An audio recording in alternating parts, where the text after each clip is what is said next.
And now, ladies and gentlemen, here's our Grand Marshal from Ford Motor Company, Edsel Ford, to recite the most famous words in racing. Gentlemen, start your engines.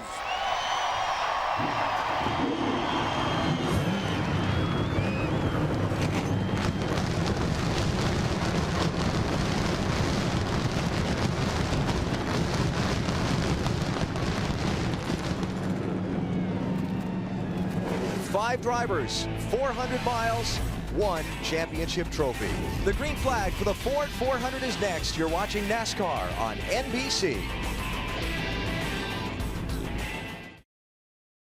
The final race of the 2004 NASCAR season, the Ford 400, about to get underway at the Homestead Miami Speedway. Beautiful weather, sellout crowd, and a great day of racing about to begin. Cars will be headed out onto the track to begin their parade and pace laps in just moments.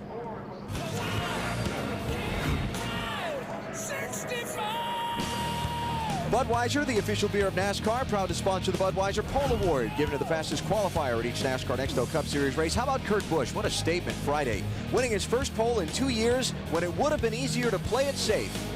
Budweiser congratulates Kurt Busch for this weekend's race, the latest Budweiser Shootout eligible driver. 2 teams that compete out of the same race shops, competing today for a championship. That's Chad Knaus, Jimmie Johnson's crew chief, wishing Jeff Gordon luck before the start of the race. And here we go with the starting lineup for today's Ford 400.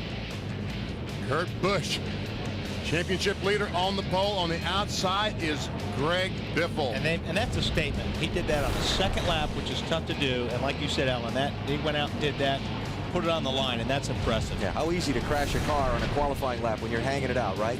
Sir. There's Jeff Gordon in row 3. And my thought is, Greg Biffle, is he going to fight Kurt Busch on that first lap? Let's ask him. Greg Biffle, Benny Parsons, you got me? Gotcha, BP. You know, if that 97 car leads the first lap, that's 5 points. How much effort, how much resistance are you going to give him? Well, he's my teammate, and through thick and thin, I gotta give the courtesy, work with him here, give him 5 points. I got a really fast race car today, and I owe it to the National Guard and my team to lead as much of the race as I can, but we're going to give him a little bit on the first lap here. Well, all right, good luck today. Well, there you go. That's the importance of having a good teammate and being up front. I mean, just think if one of the Hendrick cars are on the outside, or one of the DEI cars on the outside, Kurt Busch would have to really race for that first lap. And turn 1, lap 1 is always such a tense time. It's got to be a little relief to Kurt if he and Greg Biffle have had this conversation already. Right, it takes the pressure off the drivers in the front row right now, knowing what the other guy is going to do. And you say, hey, look, you know, I'm going to take the inside and let me get clear and get that first lap behind me. And like you said, it's going to be real busy behind him. You've been watching the starting lineup come by. We have not seen yet the second place driver in the championship. And we're not going to see him in this row. Yep. As a matter of fact, not even in this row. But back in 39th, his worst start in his career is Jimmie Johnson. But, you know, like I said earlier, he can get up to the front. He's got a good race car. He's got a good race team. He just has to be careful, get through it. But it'd be great for him to have a yellow come out in about 15, 20 laps. So all those cars he passed, he can just erase that mark because the leaders are going to take off. And they're going to be a lot faster than the guys in the back racing traffic. Mike Bliss with an engine change, Jeff Burton with an engine change, Casey Mears with a backup car. After a qualifying crash, they dropped to the end of the field, and you see a lot of cars here trying to make this 43-car Ford 400 grid. And the most notable was Kyle Petty. Final stories from pit road before we begin the final race of the year. Here's Marty Snyder. Alan, it is hard to put into perspective what goes into a championship run, but consider just this race for Kurt Busch. This 97 team started working on this car at the 1st of September. They have tested here just with their teammate Matt Kenseth only, so the test could be more private and the information would not get out. 2 months of effort into this race car and a year of hard work comes down to the next 3.5 hours. Can they win the championship? Dave? You know, Marty, at the end of the day, a statistical tie at the top of the standing is possible. And with 5 wins this season, Jeff Gordon cannot afford that because both Jimmie Johnson and Dale Earnhardt Jr. have more wins than he does this season. And the first tiebreaker, if there's a tie, is number of wins. Jeff Gordon can't get even today. He's got to get ahead. Matt? at days, and Jimmie Johnson could be the 27th driver to win the championship. Much like his mentor and co-car owner Jeff Gordon, if he pulls it off, it'll take place in his 3rd full season in Cup. When Chad Knaus formed this team 3.5 years ago, he used the 2014 as his championship model, and it has paid off. During the week, these teams park their cars side by side in the same shop. Today on pit road, they're parked side by side. And you saw Chad Knaus earlier give Jeff Gordon the thumbs up, giving his team a pep talk. It is a total team effort here in the Hendrick camp today. Just like what we talked about, we'll go out there, have a good time. We've got 267 laps, I believe, to get this thing up to the front. I don't care if it takes every last one of them. That's when it needs to be there. Go out there, be nice and smooth, have good pit stops, relax, have a great time, buddy. This is the last time you guys are going to get to race, any of you guys, till Daytona. So let's go out there and have some fun, go out in style. Chad Knaus, crew chief for Jimmie Johnson, the number 2 man in the chase. There's 1 driver, 1 crew chief, 7 guys over the wall, all the people you see in the pits and all the people you don't see back in the shop and back in the front office. That's what makes a successful race team. In the racing business, it's not about the paycheck, it's about the payoff, the championship, and that's what's on the line today. Never has going around in circles been able to take a team so far as it will today. Alan? This is going to be great. Signal has been given to the field. Next time by.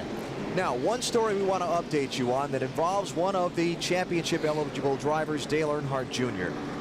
Driver and his spotter have a relationship. The spotter up on top of the grandstand talking to the driver, coaching him, helping him through situations on the racetrack. Earnhardt Jr.'s spotter has been Steve Meal, but he's been suspended by NASCAR for this weekend's race. He was spotting for his son Shane in a Craftsman Truck Series race here on Friday and was openly critical over his team's radio, very openly critical of a NASCAR decision. NASCAR officials felt he was very disrespectful and suspended him for the weekend.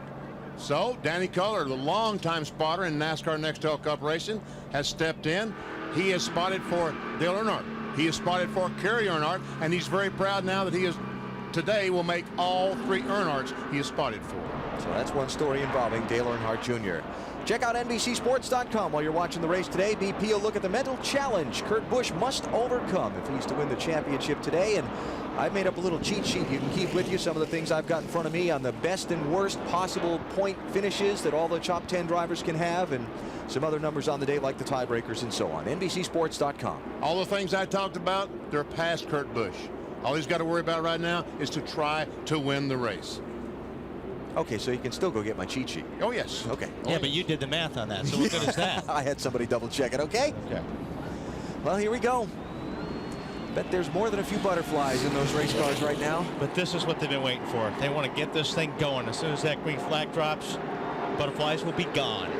267 laps, 400 miles. The Ford 400 is underway.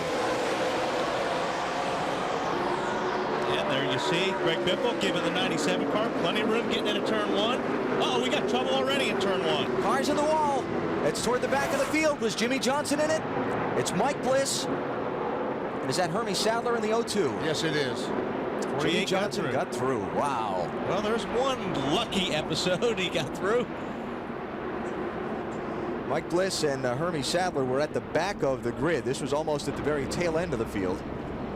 Now, under NASCAR rules, when the caution flag comes out, the field is frozen. So Kurt, at about 50 miles per hour, crosses the start-finish line as the leader, receiving 5 bonus points. That'll be the easiest 5 points he gets today. What happened? Turn 1, lap 1.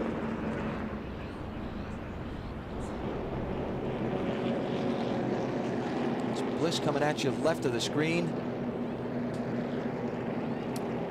Hermie just goes around, looks like. No, he made contact with somebody. Somebody hit him in the left front, and he lost control. Yeah, I didn't see that. Didn't see this. Yeah, he was way up high going into turn 1. There were 3 abreast. There was no room, and it looks like Bliss just spun it to avoid Hermie. Jimmie Johnson.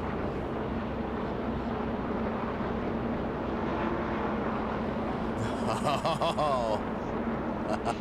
That's the danger lane you're in when you start in the back of the pack. Caution's out early at Homestead.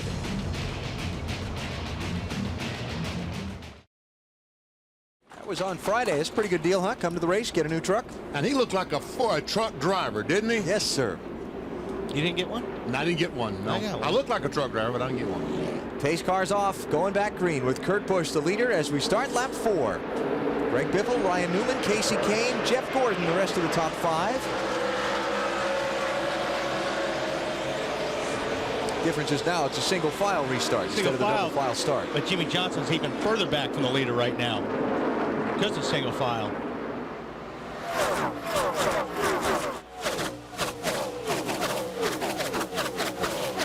Here comes Jeff Gordon, going to try and get 4th place from Casey Kane. You know, this track doesn't have that high groove like it did last year when we were here. I mean, it's got wide grooves, and here we go for a pass for the lead. Biffle's going to take it. But it'll be interesting to see if that top groove gets worked in today. Because last year we were right up against the wall. And I'll tell you, the 16 car Biffle was very, very good in practice. This is the same car. Oh, we got another crash going into turn 1. Got a few of them involved. Jimmy Johnson's on the apron. He squeezes through again. Robbie Gordon is backing around the corner. He may have got tapped in the right rear. Casey Mears got a piece of it. There's Jimmy Johnson. He may have got tapped in the right rear. We'll have to get around that side and take a look, but it wasn't anything big if he did. Who else involved? Jeff Burton is over there driving away. Pretty good damage on that car.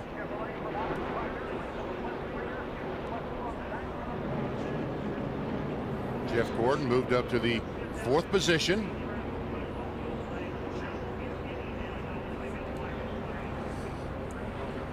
We've had some trouble getting this one going, haven't we? Boris said in 36. Next year is going to run about 10, 12 races. All right, there's Jimmy Johnson right there at the bottom of the screen. Looks like somebody gets tapped or gets loose right in front of Bobby Hamilton. Oh, I think Robbie Gordon nipped the back of Jeff Burton. And watch the 48. I think, yep, he got just tapped by Kenny Schrader. I think Boris said was the first car to spin. I think Robbie Gordon might have gotten in the back off Boris said. Hamilton got in the back. Watch Jeff Burton's car right there. That's Okay. right. Hamilton does, that's right. And then Robbie hit Jeff when Jeff jumped on the brakes. Uh-huh.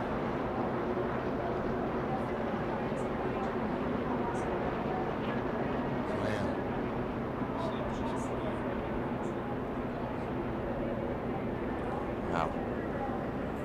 Doesn't look like the 48 car had any contact with anyone. On board with Robbie Gordon. We'll see what he sees. Oh, man. Sometimes, I mean, you just can't get slowed down fast enough sometimes when you're running that close to somebody. And this is Carl Edwards. Right in front of you, right in front of you. Stay low, stay low. Come on, baby. Did a good job. Real nice job there. It was a great move.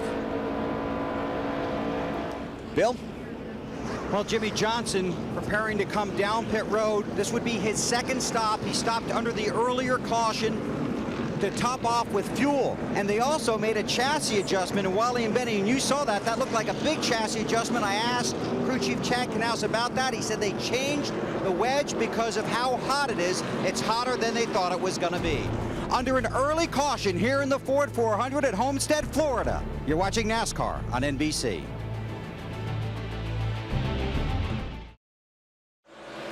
Back at Homestead, back under green after a couple of quick cautions. To start the Ford 400, Greg Biffle is the race leader.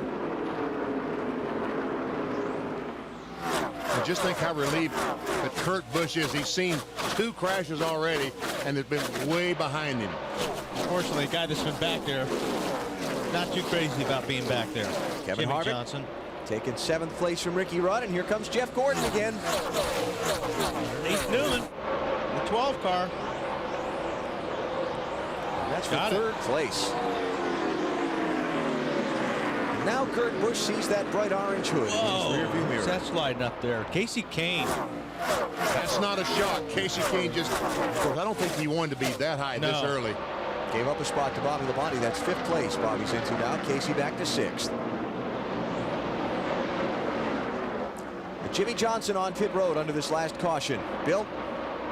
While Jimmie Johnson, Allen, started 39th, his worst starting spot in 111 Cup races. He has pitted twice, once for fuel. The last time he was on pit road for 4 tires fuel and to repair a little damage he got on the right rear of the car. He's not really thrilled about starting at the back of the pack. Listen to him talking to Chad Canals. Just slide your tires? Sure, I don't think that I did, but get me the hell out of from being back here, man. Not a lot I can do right now, man. Jimmie Johnson's going to have to race his way out of that poor position as the 24, his teammate Jeff Gordon, battles with championship leader Kurt Busch. Second place, Jeff Gordon. And Ryan Newman in the 12 going to try and slip Kurt Busch back another spot. Hey, Matt, this 24 car is looking pretty good right now.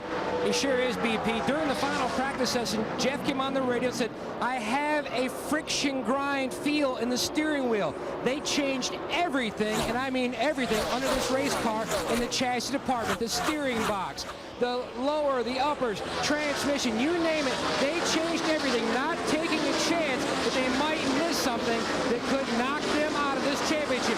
So far, Jeff has said nothing on the radio. Nothing is good. Nothing is good. And his car's working good, and he's focused. A lot of cars sliding up the racetrack. It seems like a lot of guys are getting into the corner maybe just a little bit hard, and boy, when the car takes off, it really takes off. And right now, the biggest fan that Greg Biffle has on earth is Kurt Busch, because he wants him to lead. Don't let that 24 car get up there, lead a lap, and maybe lead the most laps and get the maximum points. Stay in front, Greg Biffle. We'll check this a lot through the day. Points as they run. Kurt Busch, slim gap over Jeff Gordon.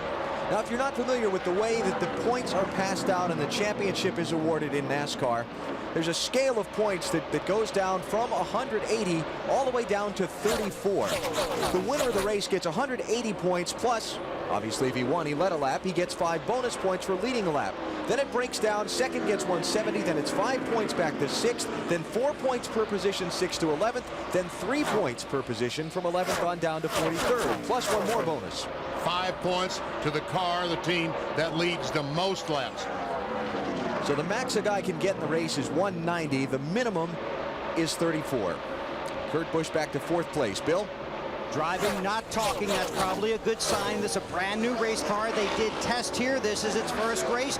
Crew Chief Jimmy Fennig knows it's a very long 400 miles. Don't look for any panic. We're fine right now.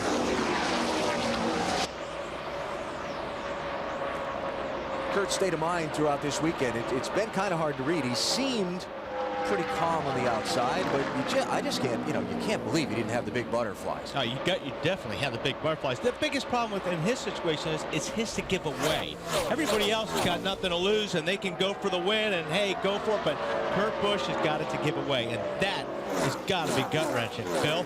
I think you're right, Wally, and Kurt's put a really good face on this week. We talked to him Friday morning and then again Saturday morning, off camera and then on camera. On camera, smooth, very eloquent, able to convey his feelings. But before and after the interviews, he was very cautious, very tentative, almost too quiet to believe that's really Kurt Busch, so you know it was playing with his mind. Yeah, the pressure on these guys has been incredible the last few weeks, and you know it is. This is huge. I mean, Friday morning, when the cars are going through inspection, just before practice, you go by the 97 car, he must have had 20 photographers there, all wanting a picture of Kurt Busch, talking to Jimmy Fennig. Kurt Busch by his car. Kurt right now running in 4th spot after leading the opening lap of the race. Greg Biffle out in front. Marty, what do you got for us? Trying to do the best to help his teammate out, trying to keep Jeff Gordon behind him. And he came on the radio, said this car is so good, we should have given it to Kurt Busch to race this weekend. I think this car is going to win the race. Well, that might be a stretch, giving my best car away. Yeah, Greg said he owes it to his sponsors to try and end the day with the W. Early going here at Homestead Miami Speedway.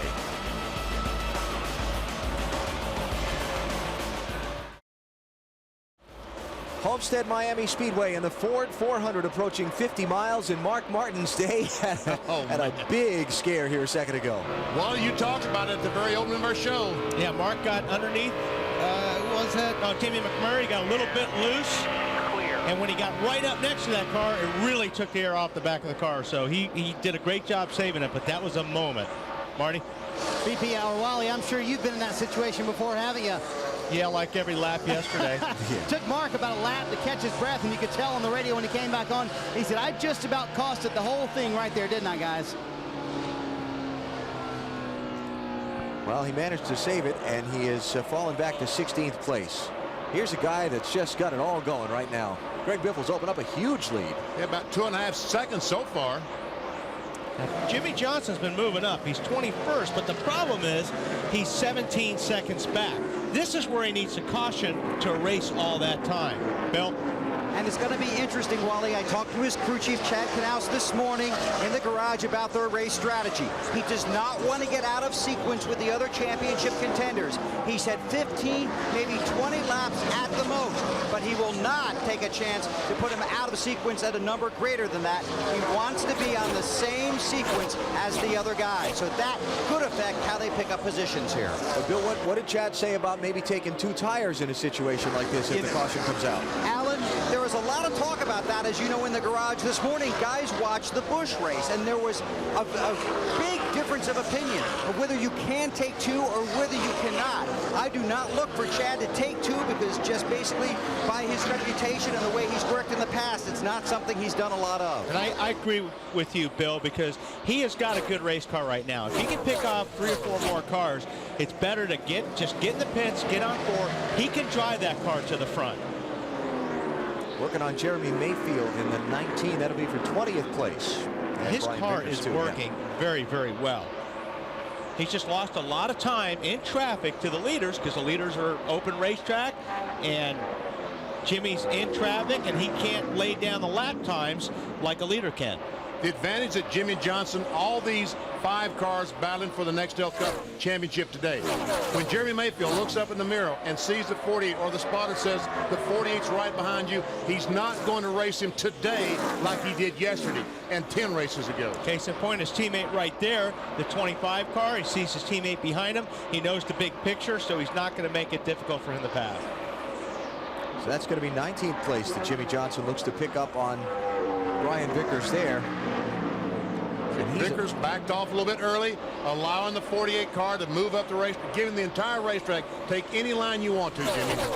He's about a half a lap behind the leader, Greg Biffle.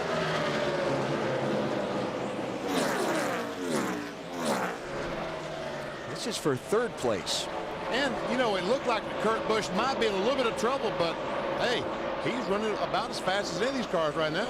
I think he's in a good spot. I think he would like to just stay in the top 5, you know, and race with the guys up front. Cars are handling well, not getting a lot of traffic. I think he's doing right where he wants to do. Bill, am I wrong? Never, Wally. Well, yesterday one adjustment maybe, but other than that, no. Kurt's just a little tight. First it was tight in 3 and 4, now it's tight into 1 and 2. Track bar adjustment coming when he comes down pit road. And that's another thing. These guys hitting pit road, we'll take a look at it later. It's tricky getting into the pits here, especially under green, because you have to use the access road, and it's very hard to get any grip down there. Let's check our Nextel Cup chase fact for this Homestead Miami race. This race hasn't seen the kind of drama we're going to see today for locking up the championship. In fact, the championship leaders finished 18th or lower in the last 3 Homestead Miami Cup races. Remember, Matt Kenseth had the engine blown last year. Well, he'd already locked up the championship. Shouldn't that graphic read 18th or higher? 18th or worse is what we're saying, right? 18th or lower. Okay. I understood it. Okay. We can negotiate that during the next break. How's that? All right. How about points? Well, it's looking good for Gordon. And looking better for Kurt Busch, but it's very early. Let's get an update on Jeff Gordon, Matt. Now, Alan, typically teams do not pit next to each other who are teammates because they don't want to take a chance of ruining the other's day, but that's exactly what Robbie Loomis and Chad Knaus did. Right now, Jeff is 2nd. Jimmy Johnson is running 19th. If we have a caution, the leaders pit. Jeff will hit his pit box first. Why did they decide this? They thought it would be an advantage. Jeff will stop short to help Jimmy. These 2 teams trying to work together for the same goal, to get one of these cars the championship at day's end. We are 50 miles into the Ford 400 at the Homestead Miami Speedway. Greg Biffle's the leader through the field when we come back. Homestead Miami Speedway, South Florida. We started the season in Daytona Beach in the sunshine. Now the Ford 400 bringing a close to the season under sunny skies and 80-plus degrees. Hope you're enjoying it. Let's take you through the field, starting with Greg Biffle, and here's Marty Snyder. At the end of this race, Bill, Greg Biffle told me he's headed south to go fishing for a while. The man deserves a vacation. By starting this race, he became the first man ever to start all the Busch Series races and all the Cup Series races in one season. By the way, the car just about perfect. Matt? Jeff Gordon on a drive for 5 championships, also on a drive to score his first race victory in Nextel Cup here at Homestead. This is one of 4 racetracks that he's yet to finish in victory lane. He was losing time in traffic, Bill, but once he got clean air, he's back on the move. Kurt Busch in the 97, calm and cool on the radio. Car is just a little tight. They have talked about a track bar adjustment. Now Kurt also talking to Jimmy Fettig about the possibility of an air pressure adjustment. In the 12 car behind him, Ryan Newman, the car is a tick loose in, tight in the center. He's also got some damage to the skirt on the lower left front of that car. He said he's talking also about debris in one of the turns. Matt?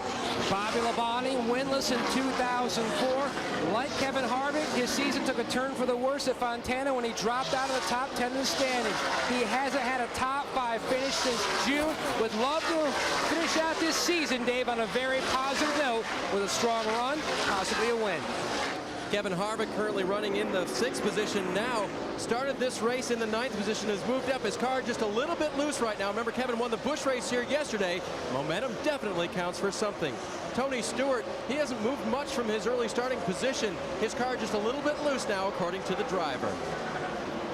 Marty?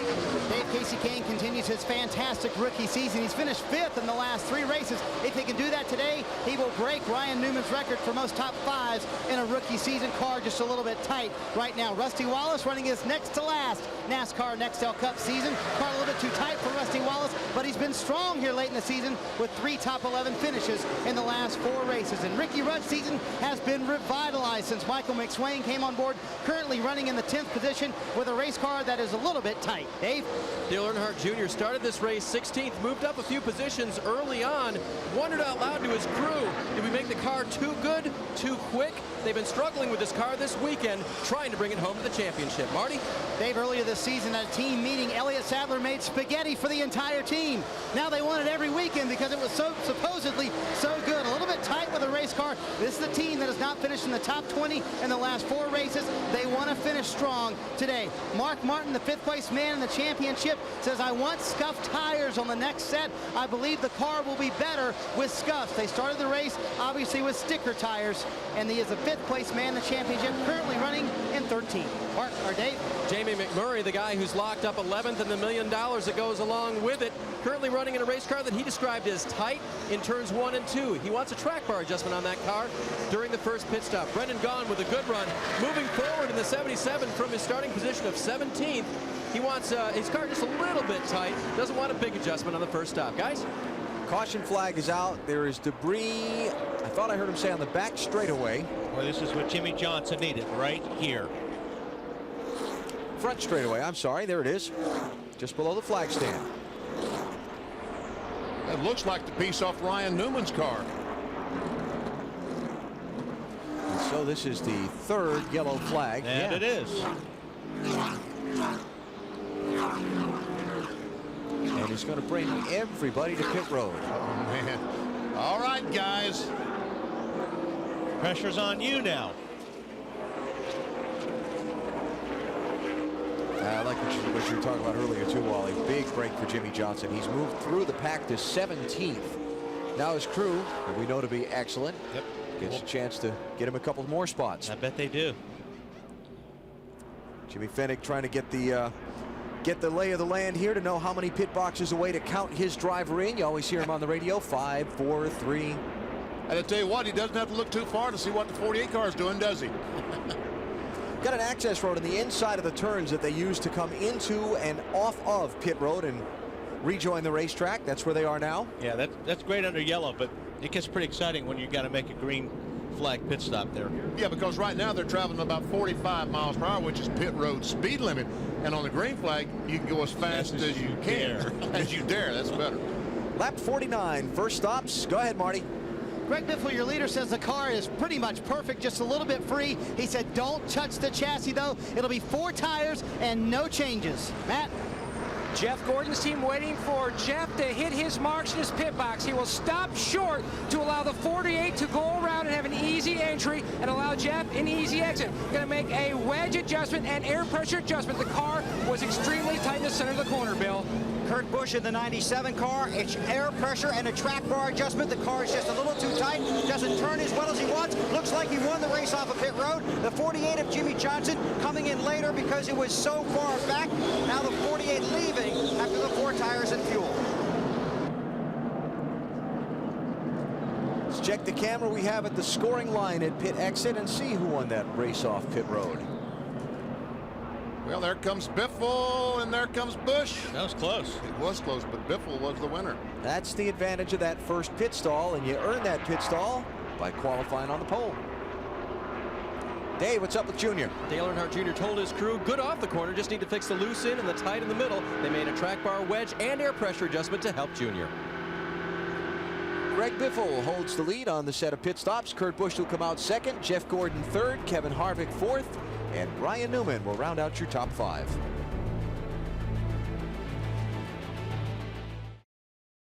Matt was talking earlier about Jeff Gordon short pit and so 48. See, Jeff Gordon's way back from the line. Here's the line right here. So he stopped way back so Jimmie Johnson could come in and swing and have all this extra room. And then when Jimmie Johnson is his pit, Jeff Gordon has all this room to get out. And that was a great move on for both those guys, especially Jeff Gordon. And that's the great part about being teammates and pitting together. Exactly. Because if the 48 car had another car behind him, it would not be as good. Hey, what is this, Marty? BP, check out the right front from Greg Biffle's car. This is shredding on the inside of the tire. This was from a race car that was supposed to be handling, ideally, just a little bit free. Already a problem developing on these right front tires today. I did check with Doug Richard, the crew chief. He said they were conservative on the camber number, BP. Well, they're going to have to go up on the air pressures, I think, a little bit to start with, but that might help that. Oh, look at that mess off turn 2. They're about 3 deep there for about 7th place or so. It's at Rusty Wallace in 8th, Dale Jr. in the middle of that soup in 9th. Boris Sed's in there, 36. Mark Martin, he gets to see it all happening. Mark's in 11th place. Some lap cars down to their inside. Zero Mike Bliss is lap down in 35th. Boris, you mentioned, Wally, he's a lap down in 36th after that early spin. And that's just not the kind of sight. What's? Yeah, Robbie Gordon's got some sheet metal flapping. That'll probably wind up coming. That's his whole left rear fender. And the gas neck is located in that. And for 4th place, Ryan Newman. Got a run on Kevin Harvick. And Robbie Gordon has been given the black flag by NASCAR to please take that car to pit road.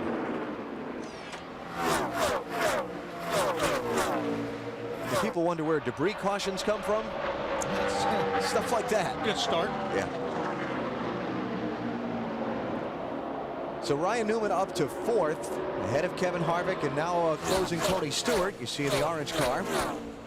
They are behind the top 3 of Biffle, Busch, and Gordon. Here's And here Martin. comes Mark Martin on the inside of Casey Kane. That's for the 10th position. Kenny Wallace there in the 00. He's a lap down. Not racing for position with these guys. Mark's car looks like it's sticking real well down there on the bottom. Again, he's using that bottom. Again, he goes down to the bottom and then gets back on the gas. Hard on the gas. This is one of those places you just really roll out of the throttle. You go in pretty hard, but you just roll out of the gas. You may just tap the brake a little bit, but you let the car roll until you really feel like it's going to stick, and then you pick the throttle up again. And his car's working good if he can run on the bottom like that. Might have seen onto the top of the screen while we were following Mark. Jimmie Johnson sweeping down to the inside. Just picked up a couple of spots, BP. Currently running 15th. Bill, what are they saying? Nothing, Benny. You know what that means, don't you? It's good. That's right. That car looked familiar to it. Well, it has the same paint scheme and everything, but it's identical to the car they took to victory lane last week. In fact, it is the car they took to victory lane last week. Tested it here with something else. This car was so good, they brought this one here, hoping for a repeat performance. 39th to 14th for Jimmie Johnson in the opening laps. All right, here comes Ryan Newman, the 12 car, closing in on the back of Jeff Gordon. That's a battle for the 3rd position. Hey, Matt, 24 got any problem, or is the 12 faster? BP, Jeff Gordon was told in the last caution, for the first 15 or 18 laps, the 16 and 97 of Biffle and Busch are much faster, but then the times level off, and then Jeff starts to really to make some headway. They made 2 days of testing here. All they did were long runs. That's what they're hoping for, so Jeff can slowly reel in the leaders. And another thing is these guys are all aware now that the 16 has tire problems. So they're not, yeah, he may be fast now, but he may not make it 60 laps before a pit stop. So they're just concerned on what their car's doing right now and making sure that they don't have any tire issues. Because every one of those crews saw that same tire we saw on our screen and realized, hey, fellas, there could be an issue here. Let's see if Newman can slide underneath him here. He's trying. Mark Martin trying to take a spot away from Dale Earnhardt Jr. It's going to be 9th place they're wrestling for there, Dave. And Junior started actually in 9th and has picked up that 8th position now. Remember, he split the corner into 3 parts, and he said the only thing good about my corners right now is it's good off the corner. Well, unfortunately, he radioed in just a few laps ago, better in and through the middle, but it's picking the nose up off the corner. We made it tight in that 3rd of the corner. Marty? Dave, too tight on the first run for Mark Martin. They made an air pressure adjustment trying to get it better and put on those scuffed tires he wanted just now. Pat Tyson asked him, is it any better? He said it's definitely better as he passes Dale Earnhardt Jr. All this going on behind Greg Biffle, who has been out in front since the 5th lap of the race. Kurt Busch led the opening 4, a few of those under caution. But he holds on to a strong 2nd place after that pit stop a couple of minutes ago, Bill. And Alan, just a second ago, crew chief Jimmy Fennig talked to Kurt Busch about the tires, said your tires are fine, but their camber should not be an issue. There are other teams running more camber than the 97, which is the angle that the tire leans and attacks the track at. He said, your tires are fine, don't worry. Just what a driver wants to hear. Yeah, I wonder if the leader knows all that. Don't worry. Greg Biffle out front here at Homestead Miami Speedway. On a beautiful day in South Florida, Greg Biffle leads the Ford 400 at the Homestead Miami Speedway, and we're just past the 100-mile mark. Biffle has led all but the opening 4 laps of this race. You know, we saw the right front tire off Greg Biffle's car, and Bill Weber talked about camber. Let's take you inside our Home Depot virtual garage and show you exactly what we're talking about by camber. Camber is how you lean the tire in or out. As you go in with the top of the tire, that's negative camber. But you see down here how the inside of the tire is riding on the racetrack. The intent is down the straightaway, you're riding on the inside of the tire. When you get to the corner and the body compresses, the spring compresses, the pressure goes all the way across the tire. Which heats it up. Which heats the whole tire up. The problem is down the straightaway, that inside tire is always hot. Always hot. And when you start on low pressures, that even aggravates the problem more because the tire flexes more, it stretches more, and it wants to tear that tire apart. So that's another bad thing about it. So if they made those pit stops at lap 49, we'll keep an eye on Biffle about 85, 90 or so and see what happens there. And you wonder about his teammate Kurt Busch. Are their setups similar? Bill, what are they saying? Well, as we talked about, the tires that came off his car were okay, but a few moments ago, Kurt talking to his crew chief about his right front. Give it a listen. The track bar up is freed us up. For some reason, the right front is working harder. And I'd like to take air out of that tire, but I can't, because otherwise it would put too much more stress on that tire. Gotcha. Yeah, we need to wash our right front. 16 was going to hurt one, but he's got about a half a degree more camber than us. So the 16 of Biffle, more camber than the 97 of Busch. Remember, Kurt's car was tight, so it is not as tight as it was. They did loosen it up. But guys, Wally Benny, that's what we'll watch for, that camber issue on the right front. Yep. And he even said about the you know, you can drop the pressures to help get more grip, but it's that side force on the tire that wants to rip that tire even when it's brand new. Kurt Busch is running second, Jeff Gordon fourth, Mark Martin eighth, Jimmie Johnson up to ninth, and Junior has fallen back to 12th place. And you see the standings as they run here just past 100 miles. And Kurt Busch has said, please, Greg Biffle, don't have a tire problem. Once again, he is now a huge Biffle fan because he's the guy that has a chance to lead the most laps today. Well, Jeff Gordon worked to hold off Ryan Newman for that third spot for a long time, Matt. Finally had to give it up. The tire wear, Alan, on the 24 car looked very good, but the lap times do not. Jeff came on the radio and said, whatever changes we made, it's obvious that we didn't do enough to help this car. It is still way too tight off the corner. Finally, back at lap 76, he just allowed the 12 to go by. He didn't want to force the issue. There again, you can't force the issue today, this early in the game anyway, when you're racing for a championship. And he's moved up the racetrack, trying to go up the racetrack and not put so much pressure on the right front tire. Mark Martin started 11th. Marty, he's up to 6th.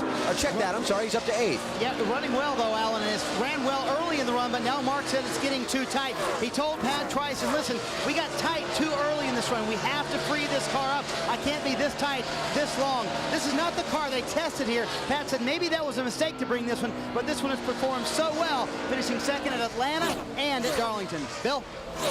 Marty scanning the 48 car of Jimmie Johnson. I just had to check my scanner to make sure it was working because I'm not hearing a thing, and that's because Jimmy is not talking.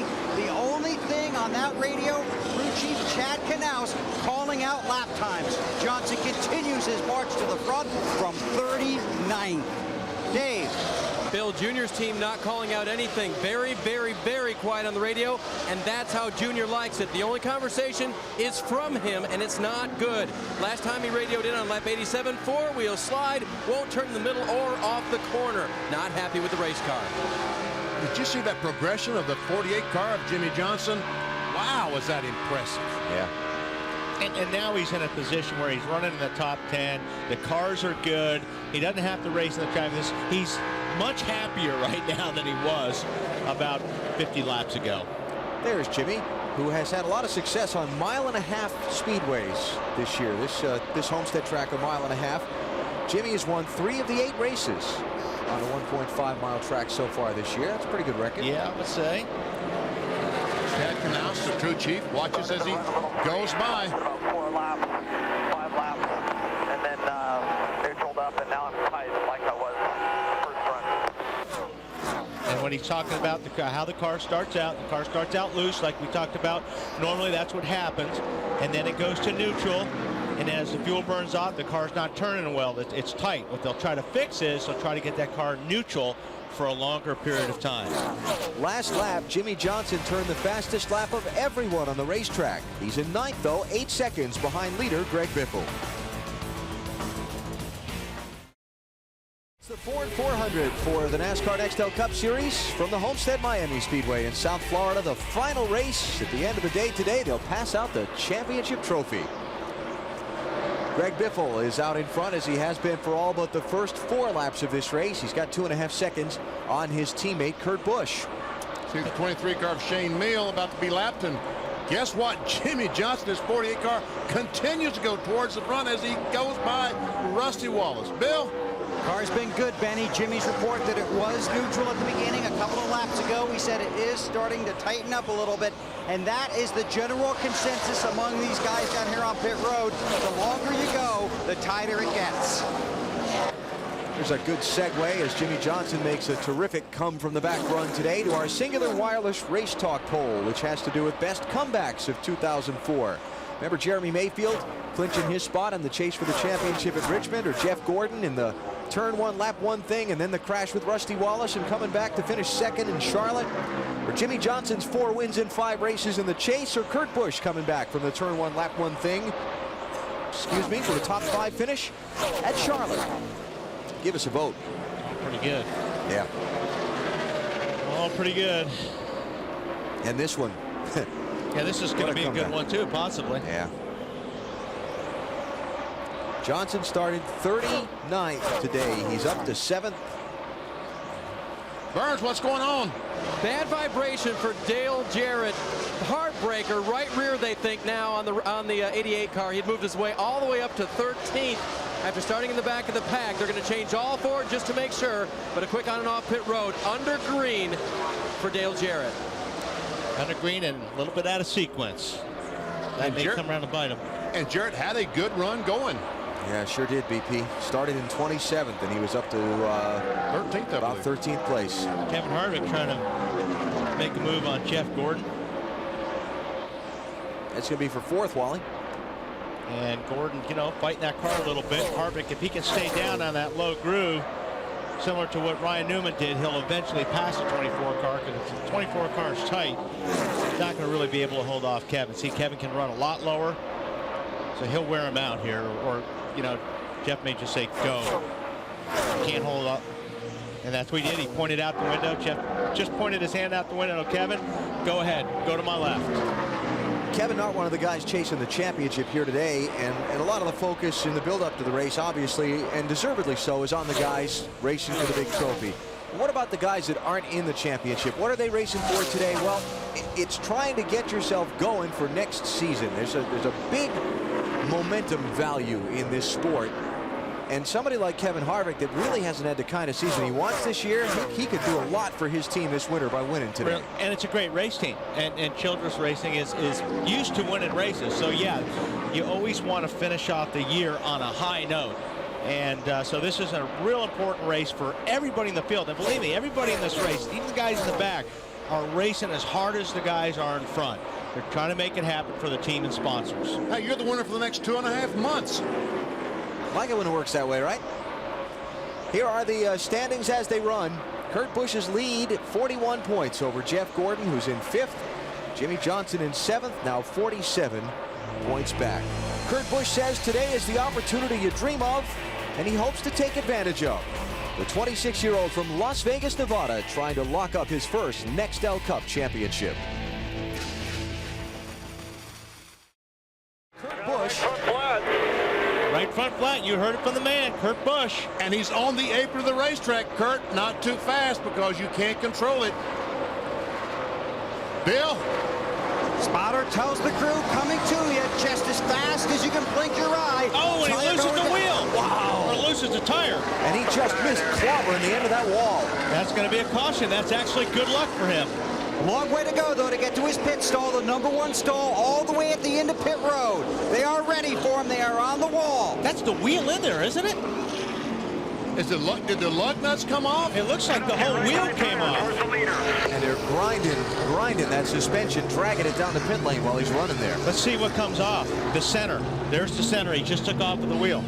Wow. And you know what? And the tire's still going. I believe that he stayed on the lead lap. He's out ahead of the pace car, Benny. Watch if that tire turns. I believe the whole wheel came off. It just busted right out of the center. What causes that? I don't know.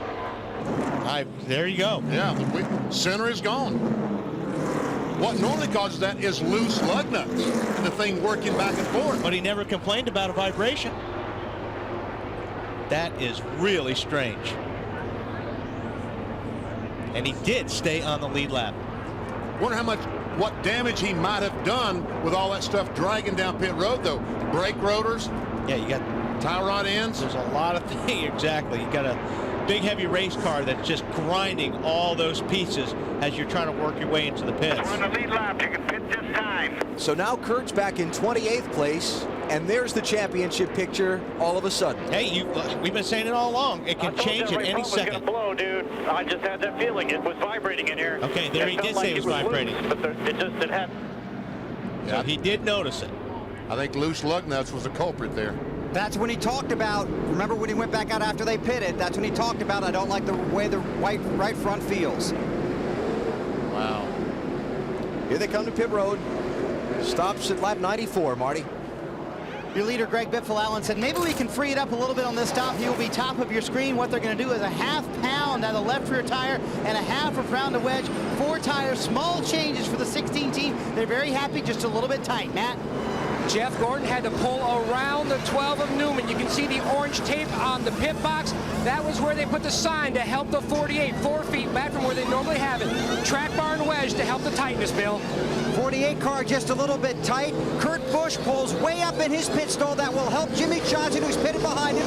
Johnson leaves behind him. Now they go to work on the 97 of Busch. They've already changed the right side. They changed the right sides again, work on the right front fender. Then they come around to the lefts and put on the left side. So Kurt was aware that right front was bothering him.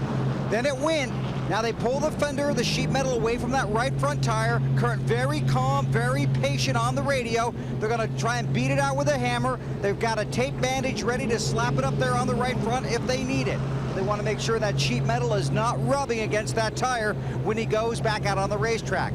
Now the question is going to be what caused that. And Bill, they got to be concerned that the fender doesn't grab too much air as it goes by and act as a parachute.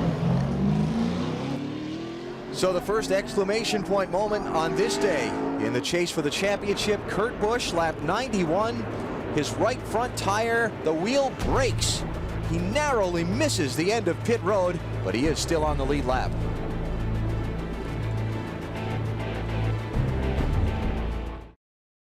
Kurt Busch's chance to win this championship almost came to a smashing end against the end of pit wall. Watch how close he gets to the entrance pit wall here. Wheel leads right here.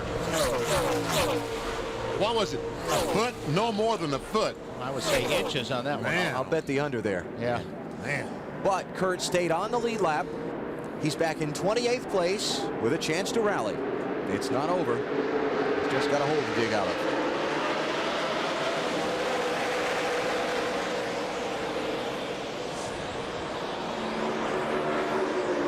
By the way, Marty Schneider made a great point to us during commercial from down on pit road. He said if that wheel had not gone out on the racetrack from Kurt's car, then the caution probably wouldn't have come out. He'd have gone a lap down making the tire change. Exactly, or more. So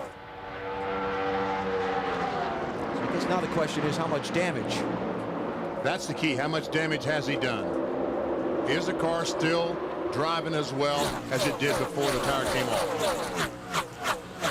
We have a camera on Kurt. We'll keep an eye on him. We have cameras on Jimmie Johnson and Jeff Gordon as well at all moments throughout this race. Also watching closely Mark Martin and Dale Jr., the 5 contenders in this chase for the championship.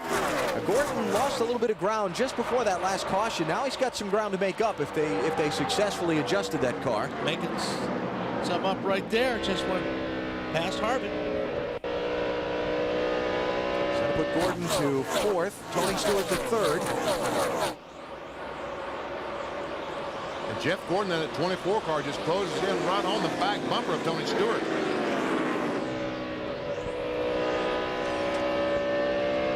So do we think that Gordon knows what's happened to the 97? Oh, yeah. The way he's driving, he knows, because he appears to be more aggressive now than ever. Jimmie Johnson, Mark Martin locked up in a fight for position. Johnson is 7th, Martin is 8th. And there's Kurt. He's got to go through what Jimmie Johnson went through earlier today. Trying to work his way back through that traffic. Bill, what's he saying? Is the car okay? He hasn't said anything since they went back to green. But I want to show you something, Benny. This is a tire, a wheel down here in the 97 pit. This part right here, this flat part in the center of the wheel minus the lug nuts, this part is what they took off the car, only there was a chunk of it missing. It's like a donut that somebody took a bite out of. Now that piece that they're missing is actually on their pit box here on pit road. Jimmy Fenning has it wrapped in a towel and has his foot on it laying on the floorboard of their pit box. This was his conversation with Kurt Busch after they got the car back out on the track. The wheel was tight. The wheel broke, but it don't show any signs of that wheel, like he didn't have the lug nuts tight, Kurt. But the wheel just broke. 10-4, I guess we get to buy all new wheels next year. Yeah, we do every year anyway. Well, maybe we'll buy new wheels starting at Loudon for the final 10 next year. And that's Kurt Busch. He gets a lot of flack for the way he talks to his crew, but he has a sense of humor and a wit you have to come to appreciate. I talked to Jimmy Fenning, his crew chief, about this morning. He says that's the kind of athlete you want in your car. You watch any other sport, these athletes get upset because they're not doing perfectly. That's the guy he wants up on his wheel. You know, and I got to believe Jimmy Fenning that the studs are not injured on that the lug nuts were in fact tight, as we see Mark Martin trying to pass Jimmie Johnson. If those lug nuts were loose, it would have ground up those studs, right? And there has been a lot of work repairing that. Marty? BP, this is the part of the run where Mark Martin's car is very good. It takes off well, but the thing Mark wanted, it got too tight too early for Mark in the run. So when they made air pressure and a wedge adjustment on the last stop, trying to get Mark a little bit looser, but you can see he's a little bit faster than Jimmie Johnson right now. So Mark up to 7th place and Jimmy back to 8th. Meantime, let's check on Jeff Gordon. He's running 4th, Matt. Alan, to answer BP's question, Jeff Gordon came on the radio when he saw the caution. He said, why are they throwing the caution? There's nothing on the racetrack. Robbie Loomis quietly said, it's the tire from the 97. That's all they told him. He said, oh, this car has been tight all day. They went back on the air pressures, BP, trying to make this car freer in the center of the corner for Gordon. That's a concern that most teams have had right there. The car does not want to turn properly, wants to continue going straight ahead. And that's a problem because there's a wall there. Yeah. So Jeff Gordon running in 4th place now and leading the championship as they run in the race. But we got a long way to go. Our Wendy's race menu. The championship trophy will be passed out in a couple of weeks at the Waldorf Astoria Hotel in New York City. See the awards ceremony live on TNT Friday night, December 3rd at 9 p.m. Eastern Time. And then a recap of the awards ceremony on NBC December 5th at 2 Eastern Time. Tony Stewart taking 2nd spot from Ryan Newman. And Dale Jarrett, the 88 car, passed all those cars to get the next car behind Greg Biffle, but Jarrett is 2 laps down. Let's check those championship standings as we approach just past actually 150 miles in the race. How about that? See, Kurt's not out of it.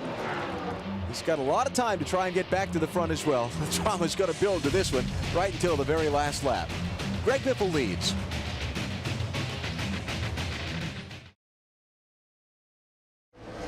Homestead, Florida, site of the final race of the 2004 NASCAR Nextel Cup season, the race that will decide the championship, the Ford 400. It's been some trouble. What's up? Got one up in the wall in turn 2. Jeremy Mayfield. Sure looks like right front tire trouble, doesn't it? And his teammate just hit pit road with left front tire problems. Blown tire, that's obviously the result of a blown right front tire. Because the car is still running. He's driving it toward pit road. So this would be the 5th caution of the race. Let's talk a little strat. Go ahead. Well, first of all, you got a lot of worried crew chiefs on pit road right now because we obviously have a lot of tire situations. So people are going to have to start adjusting to help that. Try to help that tire out. Looking back from Michael Waltrip. See it go down. You saw the car drop. Got one in the wall behind you. The car drops like that. That's because the tire went flat. When you drag it back around to the garage, things get hot. Yeah. Let's see how many of the leaders pit here and if anybody makes a strategy play to stay out. I don't think with tires blown, anybody's going to make a strategy call to stay out. So only pitted at lap 94. It's not even 20 laps ago. But you're right, Walt. Here they all come. So Greg Biffle, Tony Stewart, Rusty Wallace, Jeff Gordon, Ryan Newman, the top 5. Mark Martin, Jimmie Johnson, 6th and 7th. Dale Earnhardt Jr. is 10th. And Marty Snider's got the leader's pit stop for us. And that would be Greg Biffle out on the call. We talked about it in the Discover Card Countdown to Green. Triple Indy. The gas man will go over, help the guys make the stop. It worked for Kurt Busch last week. A very fast stop they had. Greg Biffle hoping it works for him today. 4 tires, no changes. Matty? Jeff Gordon had climbed at the 3rd, then faded back to 4th. They feel like they're making big headway on the handling of the race car. It's still too tight. They're going to go up again, Bill, on the track bar. Jimmie Johnson is on pit road. His crew chief asked him if the car was okay. He said it was fine. He races Gordon off pit road. No changes. The 97 crew doing a pit stop. They call the Darlington deal. Now they're waiting on fuel. They're waiting to top off the fuel. This is not what they were hoping for. It did not go smoothly. Now they're going to come around and now they're going to go ahead and change left side tires. So they were trying a different type of pit stop here. It didn't work out, losing a lot of positions on pit road. They'll make sure they get it right, and then they'll send him back out. Wow. Now the 38 got out awfully quick. They may have taken 2. And Ryan Newman got out ahead of him, Wally. while Kurt Busch's crew is going to regroup. Caution just past 150 miles in the Ford 400 at Homestead. We'll be back.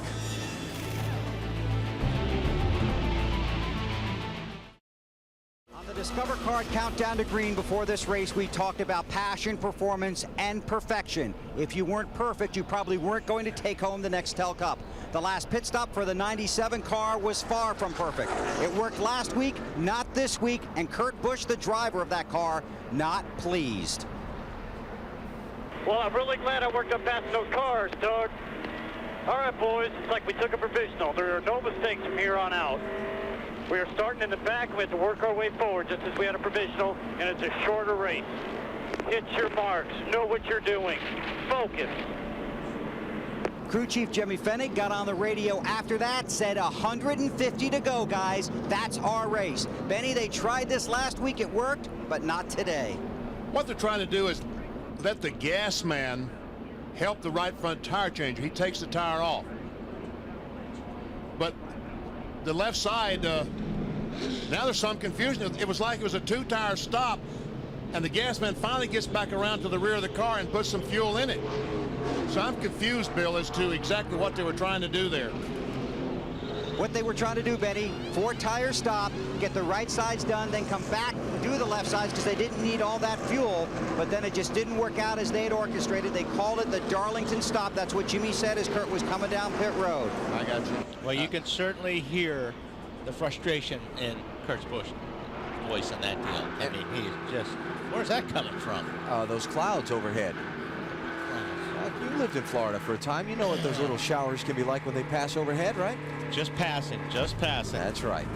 So under the caution, it looks like it's going to be extended a little bit because of a little excess humidity here in South Florida. And we work the caution here at the Homestead Miami Speedway with a couple of brief raindrops falling. Looks like it's just about stopped already. Well, Bill, it's probably pretty hot down there. You're in the pit road, huh? Yeah, this may be cooling things off a little bit. Jimmy Fennig, the crew chief for Kurt Busch, on the radio with his driver, looking at some of his numbers from the race. He's the guy that just told his driver we have a long way to go. Still waiting to talk to Leaning. Jimmy, first of all, what happened on that pit stop? We were planning on doing a 4-tire, and I called it off and did a 2-tire, and we didn't get the gas in right away. I basically screwed that one up. I called the 4-tire originally and went down to a 2. So there's a long ways to go here. I believe we'll be able to come back after it and keep digging. Do you know what happened to your wheel, Jim? Don't know. The lug nuts were tight. I don't know the story behind it, but my tire guy says the lug nuts were tight, and I looked at the holes myself, and they looked good. So I couldn't tell you. Good luck. Very honest man. You know, he got up there. Now here's what happens. He comes in. Now the tall guy, this is the gas man. The tall guy, he takes off the tire, gets out of the way. He runs to the back to get his gas can. But they changed the right side. The car is down, but the gas man, they still haven't put any gas in it. Everyone is waiting for the 2-tire stop and for him to leave. Except the gas man, who thought they were doing the special pit stop we talked about on Benny in the pits. That's right. So now they're in there and they decide, well, we're in here. Let's change all 4. That's right. So for the second time today, the championship leader starting the day runs into some troubles. Now a little strategy played on this set of pit stops. Matty? While watching that video, you can see both the 24 and 48 teams lead before the 97. 2 tires, Robbie. Are you making headway on the tight condition? Yeah, I think we're making a lot of headway with the DuPont Chevrolet. DuPont race team's doing a great job. Just a matter of trying to get ourselves in a position here, get the track dry, go back green. Jeff's talking to me right now. And Jeff Gordon told me yesterday, to win this championship, you're going to have to win the race. They don't have a car capable yet, Bill, of winning it, but they're gaining. Chad Knaus, crew chief for Jimmy Johnson, a march through the field from 39, 2 tires on your last stop.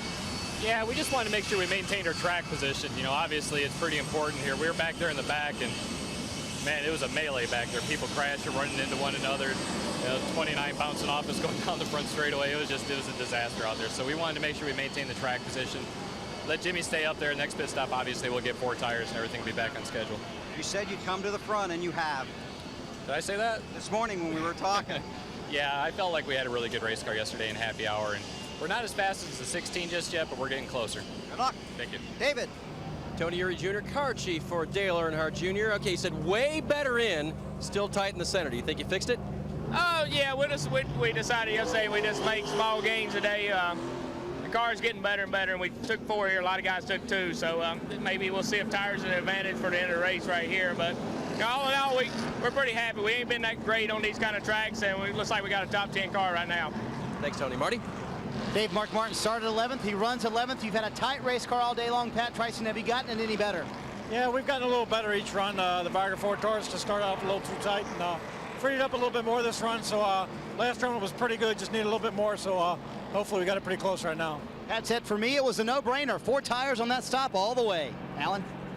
Show me points. Look at this.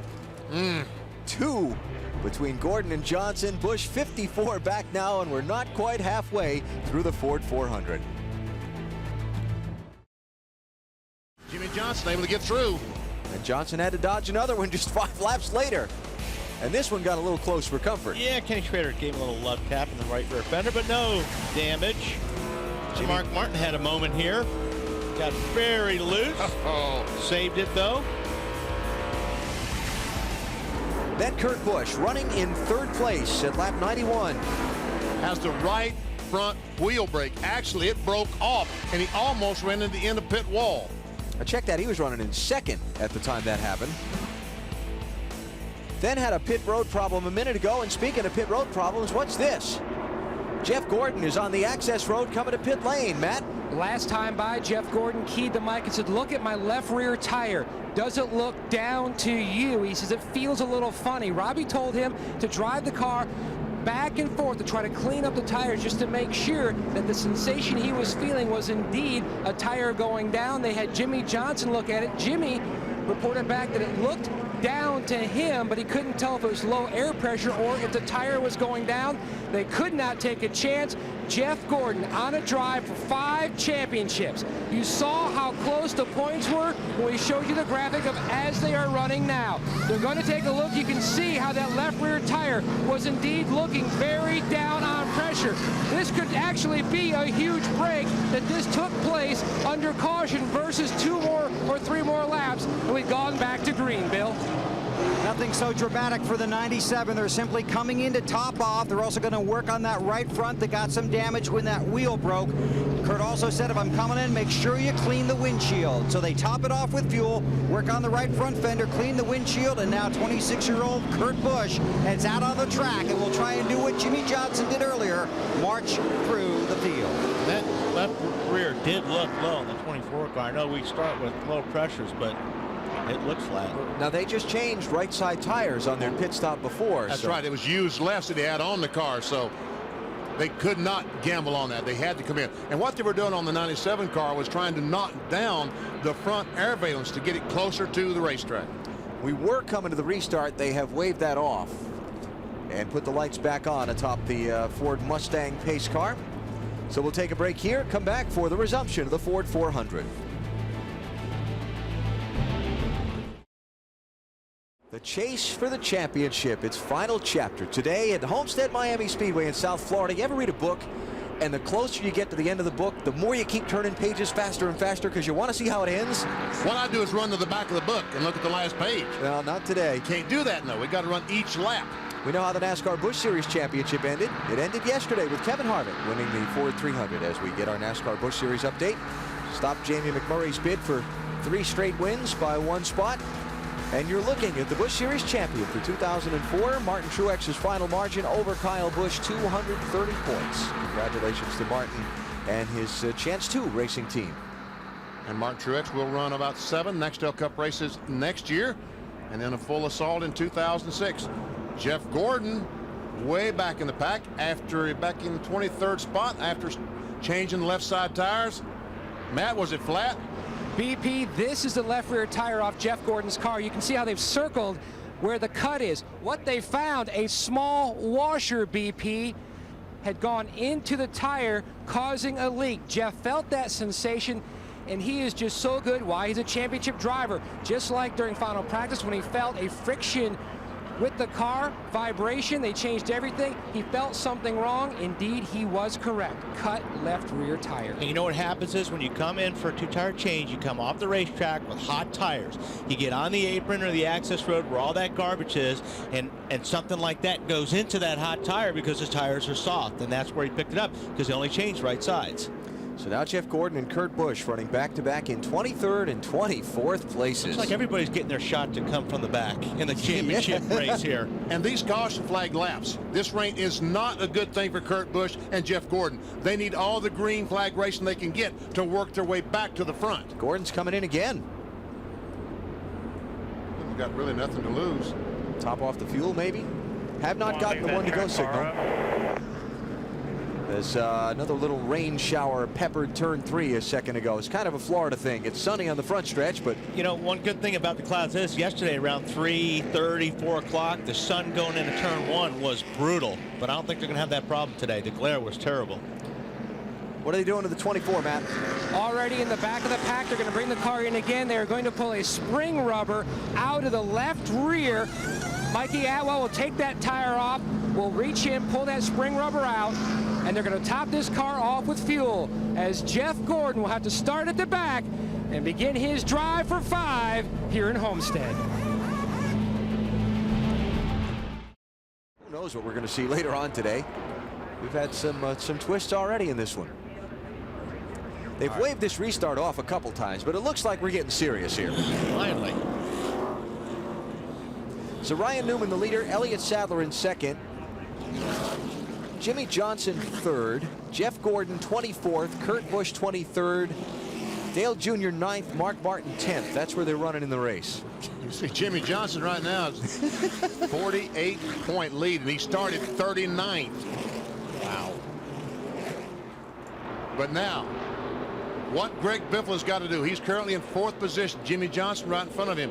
Biffle has 4 fresh tires. Johnson only has 2. He needs to get by that 48 car. Do not let that 48 car lead a lap and get those 5 bonus points if there's anything you can do about it. But Johnson knows that he's got the car behind him on 4 tires, so he knows if he's going to do it, he's better do it in a hurry. So he's got to get by Sadler and Newman as quick as he can to get those points. Who took fuel only on their pit stops and are on the 4 tires they were on when the caution first waved. Oh, and there's lap cars down to their inside, too. Other than that, nothing's going to happen.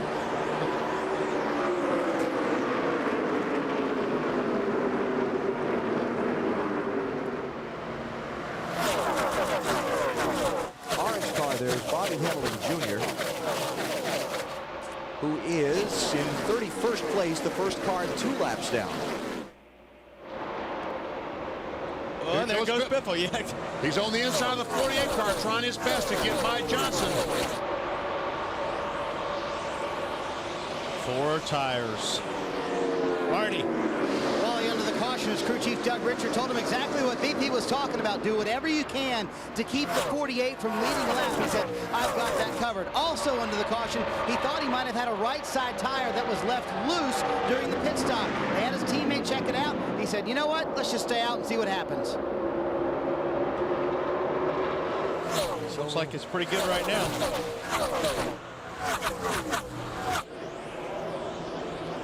Time Newman got a really good start. You got to clear the traffic. Yep, clear the traffic and driving away. There's Dale Jarrett in the 88 car. He is 2 laps down. First car now 2 laps down. Remember, he had that unscheduled green flag pit stop way early in the race. What was that, about lap, I guess that was lap 86. And he has a fast race car, Dale Jarrett, the 88 car. But he might not be able to overcome the bad luck of having a flat tire. So what he's trying to do here is see if he can get in front of Ryan Newman before a caution comes out. And then he'll make up one of those 2 laps. And back in the middle of the mess. There goes the 97 car, Kurt Busch. And the 24 car has been able to get by him. You see him, gets a little bit high. Gordon works underneath him. Ooh, car jumps loose, getting off of turn 2 there. He had to back out of the throttle and gather up his composure. That's got to be one frustrated young man behind the wheel of that race car right now. Well, you can hear it in his voice on that last pit stop. It's definitely a lot of frustration there because, as I said earlier, it's theirs to give away, and so far they've been trying to give it away. Yeah. So Kurt right now back in 22nd place, while Jeff Gordon is up to 19th. And anything in that whole hornet's nest of traffic in front of him happens, and Kurt's going to have some ducking and dodging to do. Benny, the day you won your championship at Rockingham, you kind of had a day that nothing seemed to go right. You must have been feeling that same kind of frustration that day. That's exactly what I was feeling on lap 13. I hit another car that had spun and ripped off the right side of my car and spent an hour in the garage area trying to repair it. Luckily, I was able to do that. But meanwhile, which way is Junior going, Dave? Frontwards or backwards? He's going forward, BP. Good. Yeah, as car chief Tony Uri told us that the car would be decent all week long for pit stop practice. The guys didn't do much different, and that was a good thing. They said, we've been doing pretty well lately. Don't change anything. They practiced 3 times this week. So far today, they've gotten Junior on and off pit road quickly. In fact, one time he said, guys, make it small. That was Junior saying. It actually said, dudes. He was telling them to make it small, make it quick, and they did. Second place, Greg Biffle, the 16 car, goes by Elliott Sadler. Which we knew was going to happen. Yeah. What are they saying about the 38, Marty?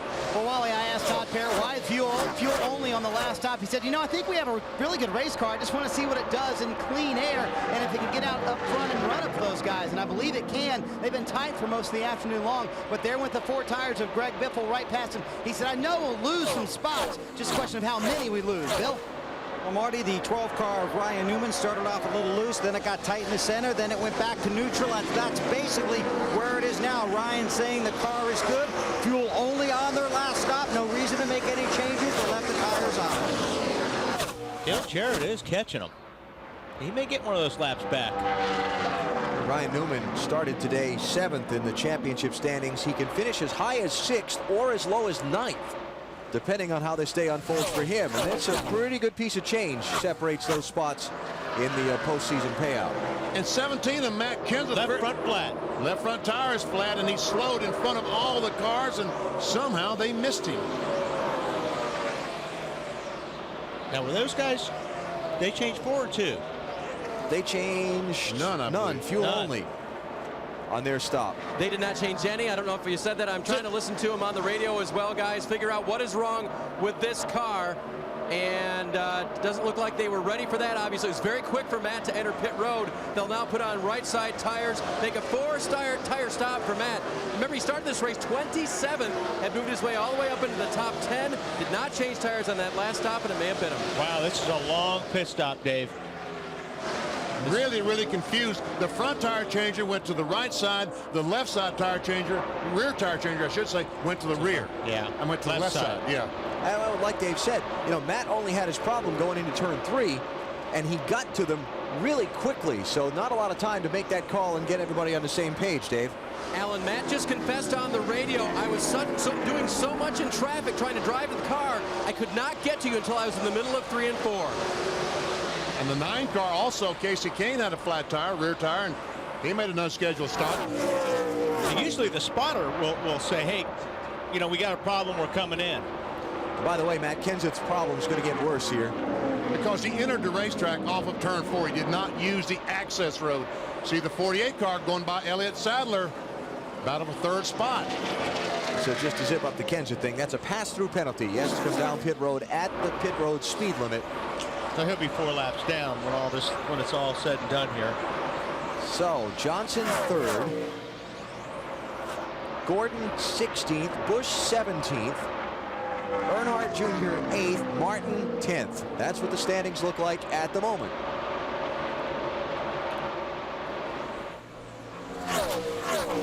Talk about the highs and lows of this chase for the championship. Jimmie Johnson has had both ends of that. The troubles in the races that set him back some. When he finished 37th at Talladega, they had an overheating problem. 32nd at Kansas when they had troubles and spun out, Bill. But then 4 wins in the last 5 races. And right now, Alan, the 48 car, good. Loose, but good from the driver. But you know, in the garage area this week, those guys and the 24 guys, they were a lot looser than I thought they would be here, because they figured we got nothing to lose. We're just going to go out and try to win this thing, and you know, we don't have anything to lose. Where on the other hand, the 97 did. So I think their attitude was, they were having a lot more fun than I thought they would this weekend at Homestead. They were not having a lot of fun on Friday, though, when they qualified 39. No, that was not a good day. No. What'd they do? They covered the car up and sent everybody home. Here comes Biffle, that 16 car. And 4 fresh tires versus no tires. Not much of a contest usually. Well, that was just a matter of time.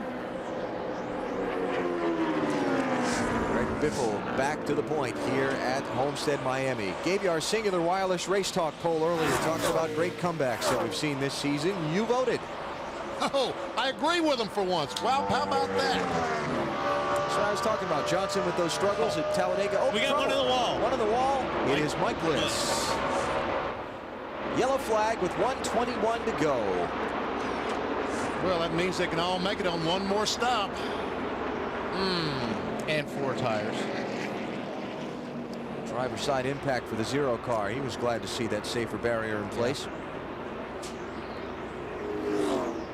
He kind of backed it in, so he either got turned or just got loose getting in. Not going to be the kind of finish that Mike Bliss has enjoyed earlier this season. He's run 3 Nextel Cup races this year. He's got 2 top 10 finishes. Had a great run at last week at Darlington. There's see Bliss's car, and boy, it doesn't. Something is bent. Let's see if we can catch what happened. He's already at the top, and it's already happening. So, yeah, can't really tell. Kurt Busch and Jeff Gordon sliding underneath it. There, see Kurt Busch is closed up right behind Jeff Gordon. They go by the wrecked race car and say, all right, here we go. Pit stops once again. Opportunities to advance, opportunities to mess up. We've seen a lot of that. Stops will be at 1:19 to go. And Greg Biffle is going to lead him in. Marty. Alan, the leader's going to do that trick pit stop again. They call it Triple Indy on the 16 team. They've had a couple radio problems, but otherwise, Greg said everything is perfect. Doug Richard, the crew chief, said we have to keep on our game here. 4 tires, no changes for the 16 car. Bill? 48 of Jimmie Johnson pulls into his stall, and this time angles out because he knows the 97 will be there. Tear off the windshield. That 48 car getting a little tight, Matt. Tear off the windshield for Jeff Gordon. Wedge adjustment already completed. He said the car started out good on that run. Restarting Bill 27 made it up to 15. No chassis adjustment for Kurt Busch in the 97, but it's 4 tires, and he's on his way. Wow.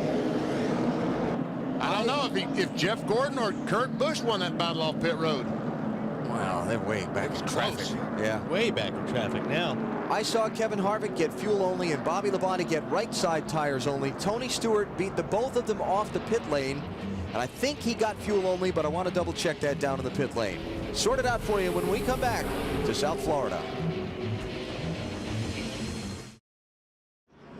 Getting ready to go back racing in the Ford 400 at the Homestead Miami Speedway. We're past 200 miles in the race, and a little bit of strategy has shuffled up the running order off pit road. M3 Power, the new power behind the Gillette Young Guns, has been putting on the Gillette Young Guns Challenge. You could win $5 million. GilletteYoungGuns.com has details. Has to do with predicting the correct order of finish of the Young Guns drivers in today's race. You did say $5 million, didn't you? I did say $5 million. Well, I thought you said. Okay, so. Boy. Want me to help you sort this out? Go ahead. Tony Stewart and Kevin Harvick, fuel only. They're first and second. Bobby Labonte, right side tires only. He's third. Scott Riggs and Michael Waltrip, also right side tires only. And they are 8th and 9th. Okay. The problem these guys, Tony Stewart, Harvick, Labonte have is Greg Biffle is right behind them with 4 tires. Yeah. And then you've got Kurt Busch and Jeff Gordon on a restart again. They wish that would stop, because this when you get these restarts, that's when things happen. So they would like for this thing to stretch out so they could race. And Kurt Busch did beat Jeff Gordon off pit road, so he is 18th. Gordon is 19th. And they got the lap cars in front of them to the inside of the leaders, and it's got to be very uncomfortable.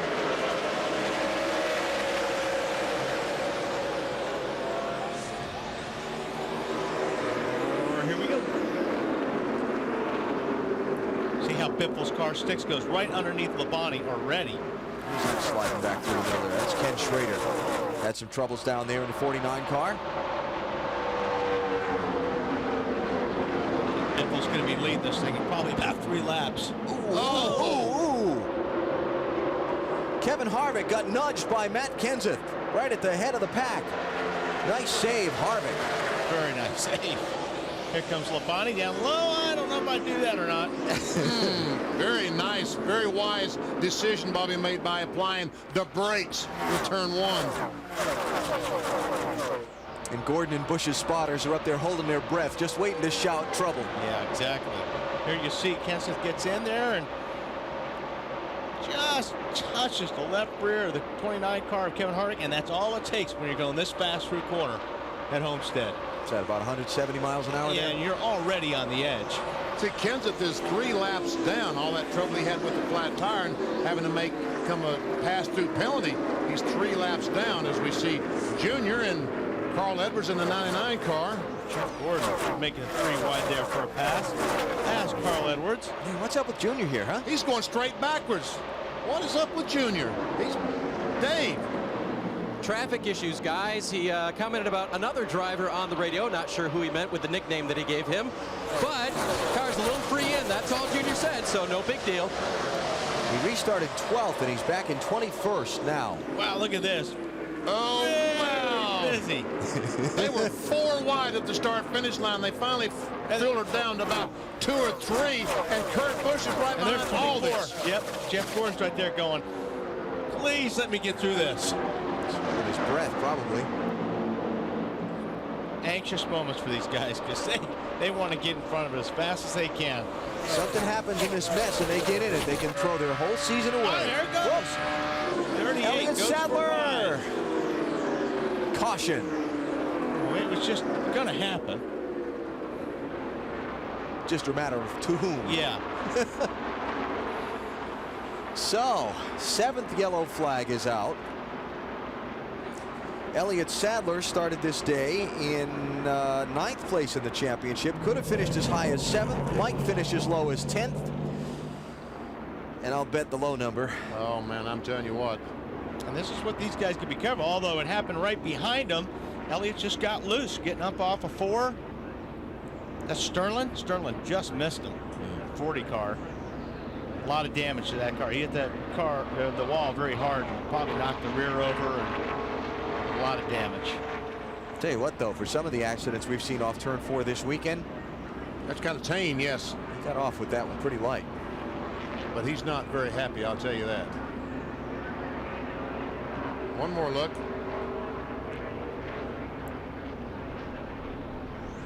I don't know if he just lost it or he thought he was going to run up on the back of the 49 and jumped out of the throttle coming off the corner. He was running 16th at the time. Junior was behind him, too. On board the Ford camera on Carl Edwards. I think he just got loose. Probably did. What Junior has to say about it.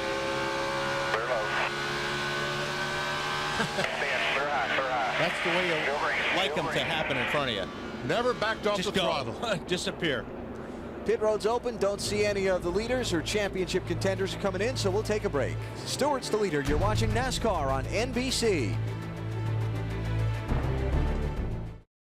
Just a little over 100 laps to go in the Ford 400 here in Homestead, Florida.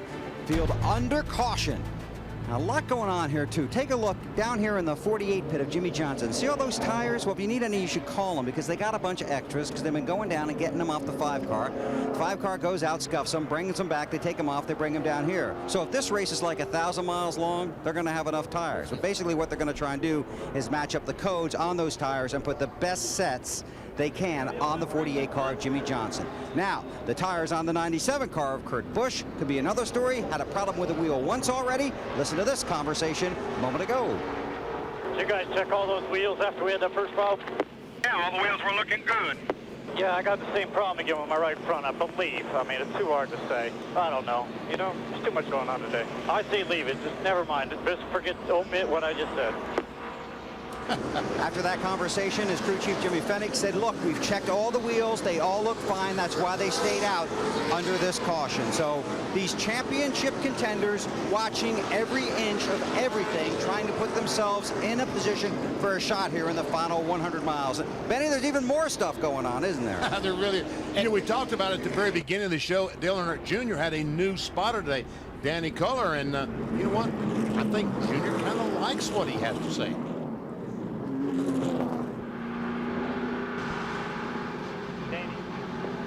Danny. Yeah. I know you've been doing the spot for a while, but yeah, I really like how you spot. You do a good job. Cool, thanks.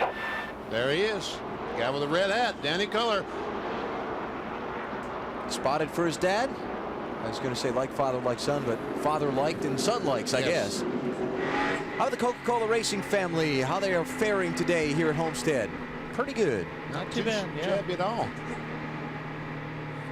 But Tony Stewart, how long can he stay in front of Greg Biffle with those 4 fresh tires? We'll see. Elliott Sadler's gone back to the garage after the crash damage that brought out this last caution. Here we go back racing. 107 laps to go. Just about to tick off 250 miles here at Homestead. Boy, Kansas. Matt wants that lap back, doesn't he? Or one of them anyway. He's got 3 of them to make up. Well, there's one.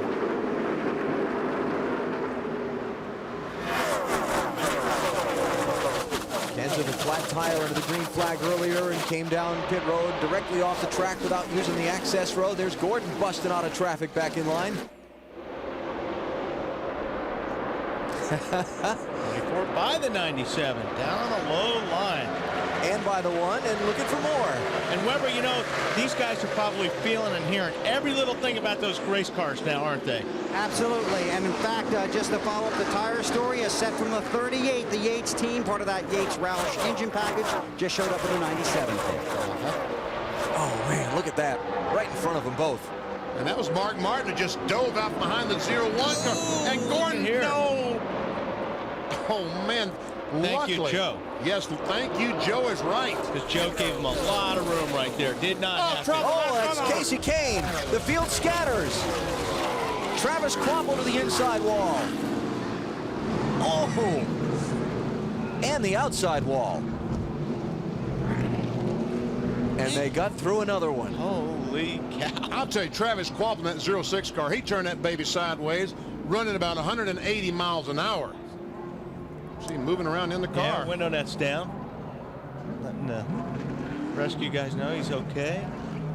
Junior get a piece of that? He was right in the middle of it.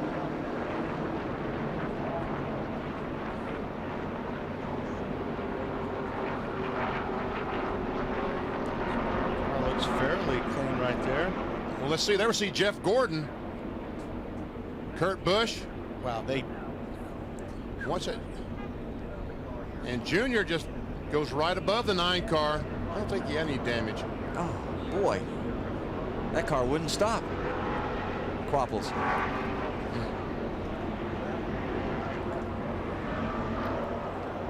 So what set the 9 apart? All right, he just got high and got loose.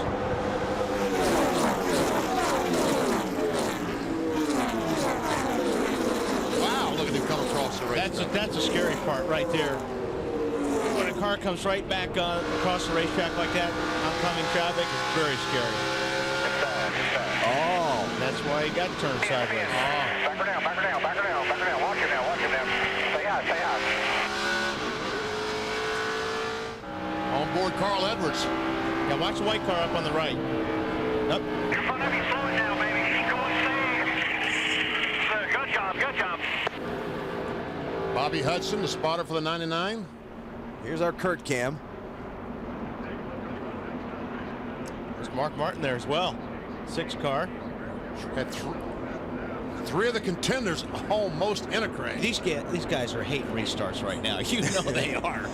If one of these guys ends up with a big trophy at the end of the day, it may take them a while to catch their breath and be able to talk. 104 to go here in South Florida.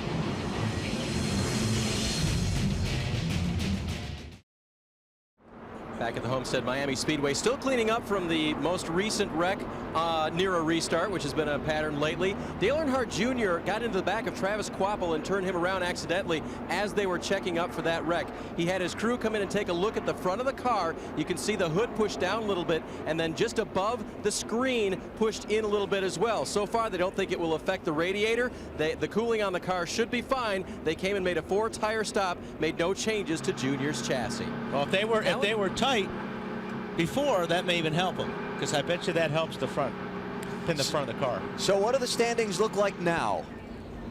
Pretty close. That is as few as 2 positions. If Kurt Busch can gain 2 spots, he'll be tied with Jimmie Johnson.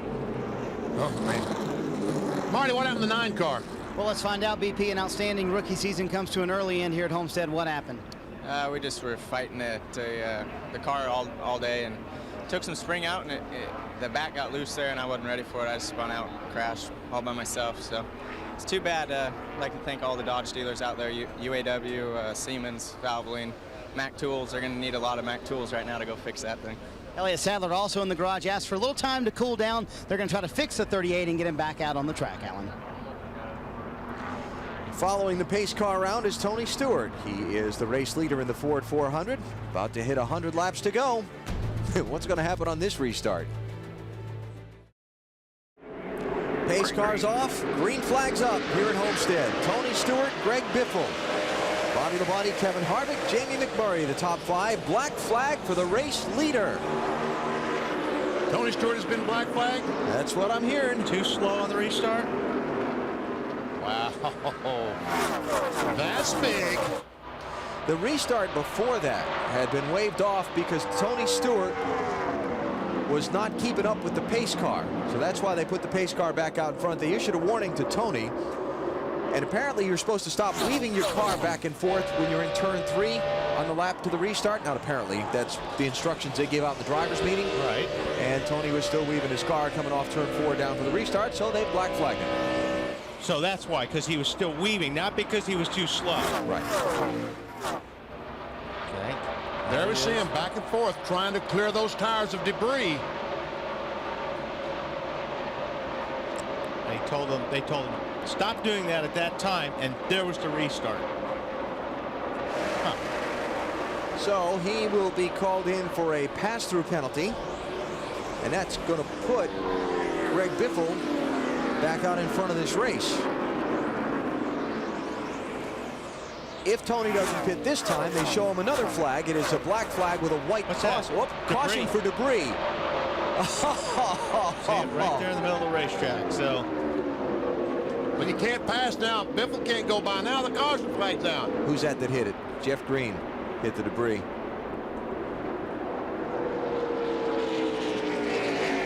Can you serve your penalty now under the yellow? And yeah, you serve the penalty under the yellow, but here's also the question. Where was Matt Kenseth in relation to Stewart when the caution was called for and the field was frozen?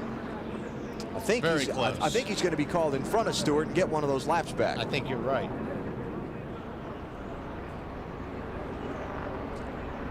Wow. Meantime, here's the 9th yellow flag. These have been kind of eventful, these restarts, haven't they? Yeah. And you're right, they have given Matt Kenseth, the 17 car, a lap back, so now he's going to be 2 down. Dale Jarrett, your lucky dog, put him back on the lead lap. Well, plenty of time to get to the front. And Tony Stewart will come in if pit lane is open. Now, if everybody else pits, we're going to have to figure out this Stewart penalty thing, too. It looks like they're all pitting. Exactly, because so far he hasn't been penalized or anything. Bobby Labonte stays out. Newman stays out. Gordon stays out. Where's Kurt Busch? Junior stays out. I think Kurt's coming in. Yeah, Kurt Busch is in. And Jimmie Johnson's coming in. Now this is going to make things interesting. This is going to get interesting. All these guys have to stop once again. They can make it. They cannot make it from here the rest of the way. Bold call by Robbie Loomis, though, to leave Jeff Gordon out there. Yes, it was. Marty. And Benny, the 16 car of Greg Biffle can definitely make it on one more stop. Greg does not want any changes to the chassis. They call that triple Indy, that trick pit stop again. They're going to have the gas man help pull the tire to make this stop faster for the 16, Bill. Watching the 48 of Jimmie Johnson getting fuel only. They'll top off with fuel and then send him out. The 97 will be here for a while. Kurt Busch is complaining about the same problem with the right front that they had last time. They changed right side tires. The right front is from the 2 car of Rusty Wallace, not from the set the 97 started with. Waiting on fuel. They told him we will wait on fuel. They were going to check the wheels, then they sent him back out. Now they will look at that right front again. And you know what, Bill, when something like that happens to a driver, you start feeling every little vibration and every little thing wrong with that race car now, anticipating that it's going to happen again or something else is going to happen. My question is he having trouble getting fuel in the car? They changed 4 tires. Why would they be waiting on fuel? I'll bet Bill will follow up on that. We'll come back and reset it for you in a minute. You're watching NASCAR on NBC. We have identified the debris. Yeah, there's so much force of air coming off these cars that it blows the light cover off the light. Wow. When it hit that 31 car, it jumped up in the air, didn't it? It's like a sun shield over the top of the caution lights. Oh, wow. It's just a piece of tin, but certainly it would cut a tire. That's what it looks like. And that one hasn't broken off yet. But it might. That's at the start-finish line. So Jeff Gordon's team decides to leave him on track under this caution flag. He's one of 13 who didn't pit. Let's hear from his crew chief.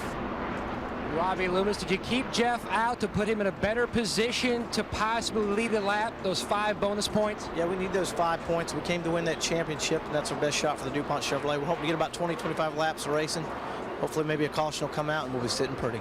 That decision, guys, moved him from 11th to 4th in scoring. Yeah, and I bet you the lead in the points. Yep. Wow. Hey, you got Jimmie Johnson's now running 14th in the race, and Kurt Busch is running 24th. All this is not going to shake down until the last lap. It changes every 10 minutes. Racing now at 90 laps to go. Bobby Labonte is now the leader. Tony Stewart. We got a bobble on the restart here on the straightaway. Jimmie Johnson duck into the inside. He's the bottom car in that 4 wide right there. Big time.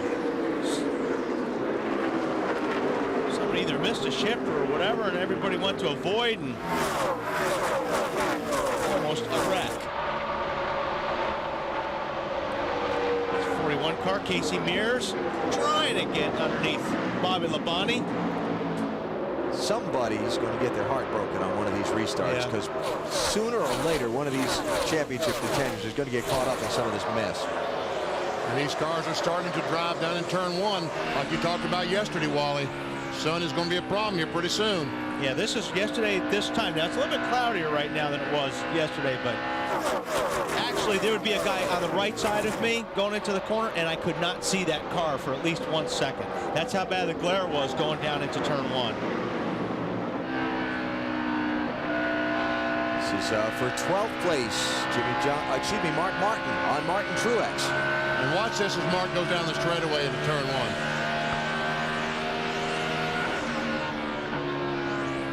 Glare's not too bad right now. It doesn't look like, Wally. It's a lot worse from inside that car looking through the windshield, I bet. Dirty windshield. We can clean our cameras. Marty.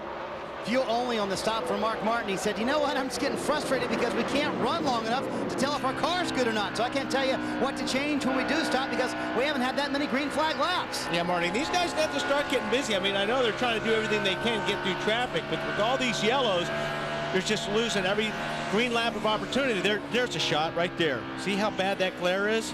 You're right. Inside the car, it is better. And it's worse, I should say. Yeah, and you got a dirty windshield. It's really, really tough right now. But as Marty was saying, you got to get some green laps. I mean, man, every time there's a yellow, you can't race anybody. It's Mark is running 9th. Yeah, we had green at lap 131, caution at 148. Green at 151, caution at 157. Green at 160, caution at 164. Green at 170, caution at 174. Now look at this. Carl Edwards goes up the hill. Jimmy Johnson makes it 3 wide off the corner. Wow, that is a great race car to be able to do that. Yep. Talking about the 48 of Jimmy Johnson. Man, that's smooth. That is smooth. Let's see, that's going to pick Jimmy up 2 spots in that one move, so put him up to 10th now. Every car you go by, that's 5. That's 5. More points. And Kurt Busch is back in 18th right now. So there it is with 85 laps to go.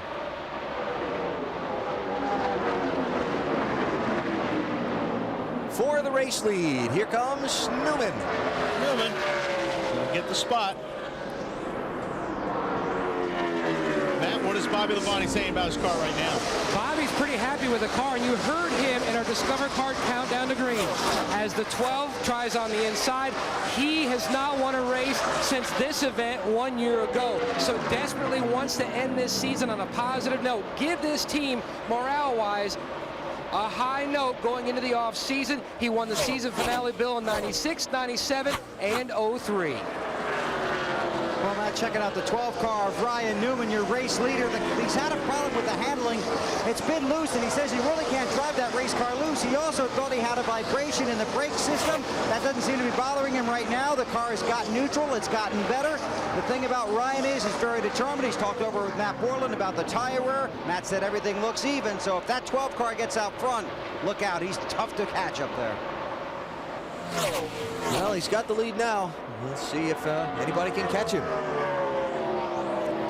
Ryan Newman looking for his 3rd win of this season. Started today in 7th place in the championship standings. I think I mentioned this before. He can finish as high as 6th or as low as 9th. And these guys are up in clean air. You always hear them talking about clean air. There's no traffic around them, and that's where you're going to get your best lap times right now when you don't have anybody you have to deal with. We better do this quick.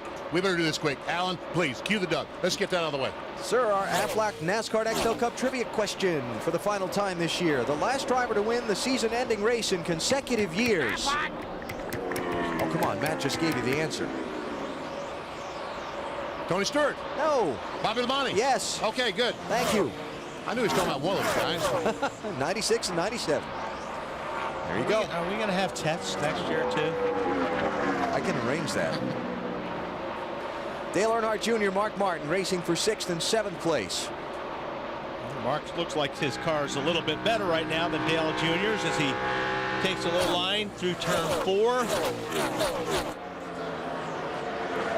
Junior's going to race him hard going into 1. There's that sunspot. Mark says, man, I can't see you, Junior. If I hit you, I'm sorry. Yep. Guys racing pull it off. There we go. 4th place in the championship right now. Not that that's anything disrespectful or to discredit We got a car on the wall up in 4. Casey Mears. No caution. Yep.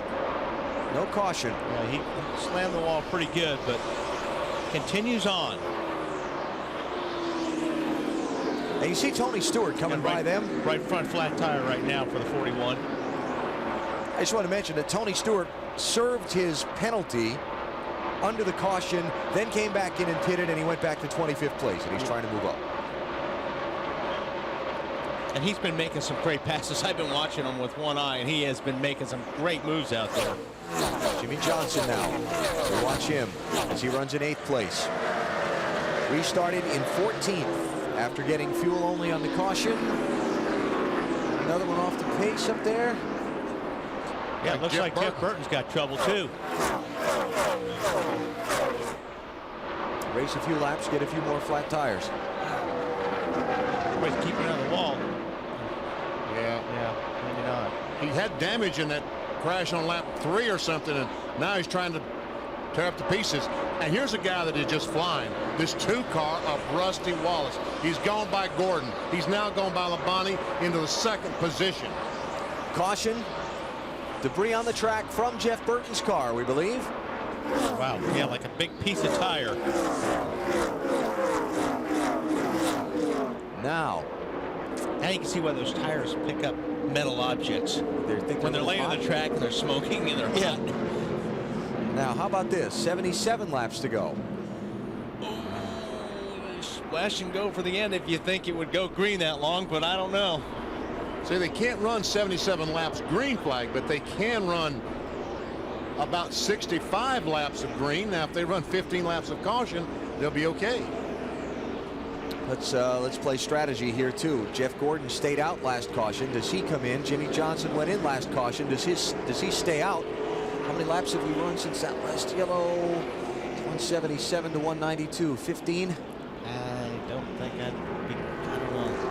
I'd come in if I was the leader. Yeah, they're guys are there. They're on the wall, but sometimes that's. Yeah, but they didn't take 4 earlier, did they? No, they didn't stop the last time. Yeah, so they have to come in. And on the caution before that, he did take 4.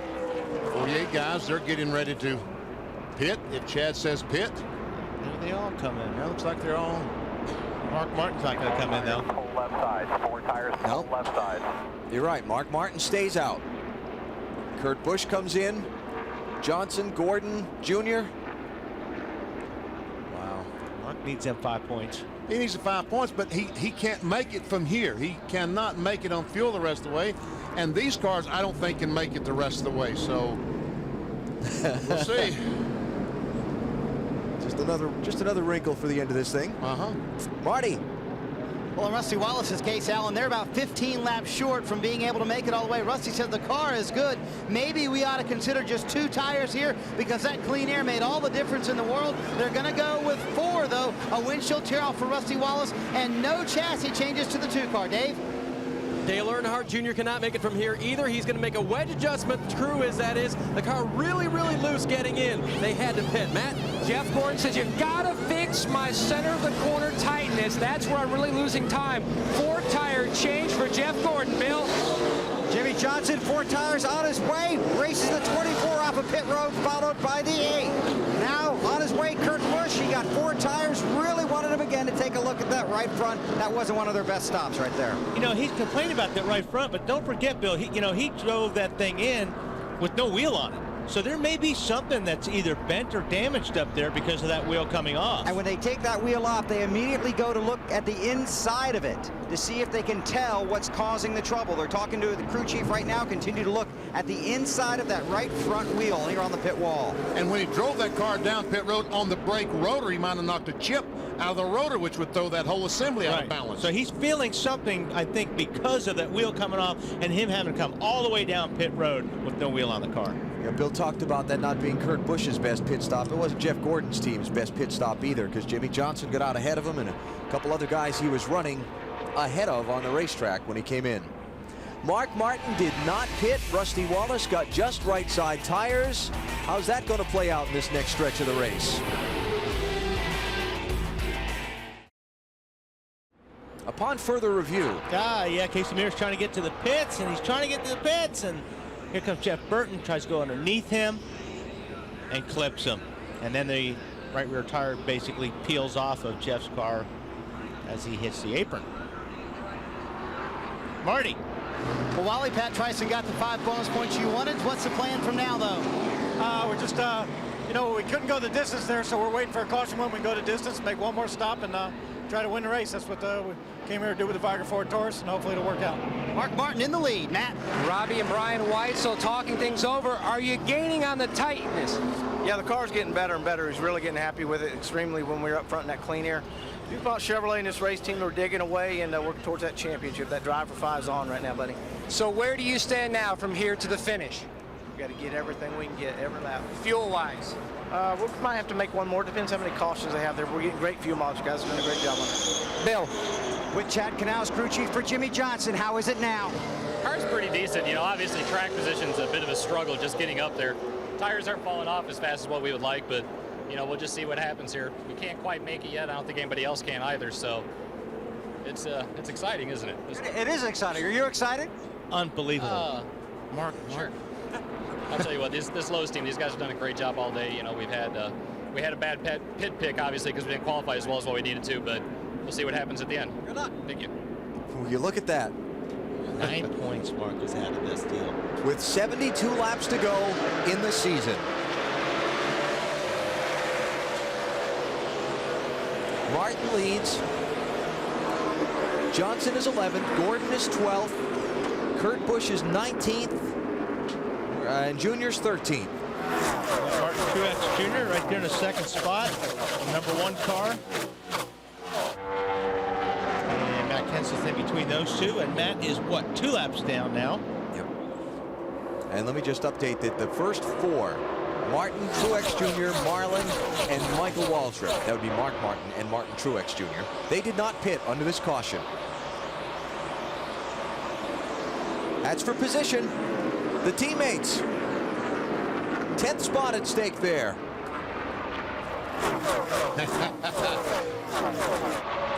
Gotta go. And Johnson just didn't move over, did he? Jeff Gordon didn't move over. And Gordon, give it to Jeff in the 24.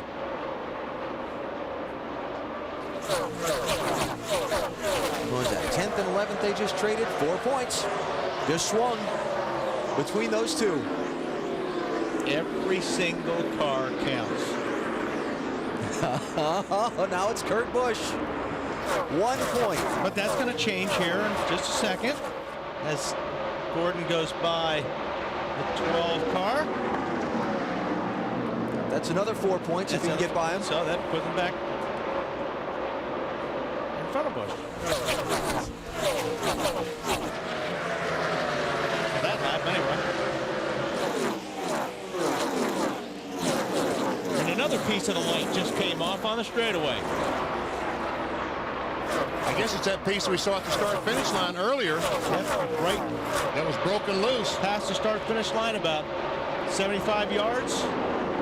And the caution flag is out. Wow.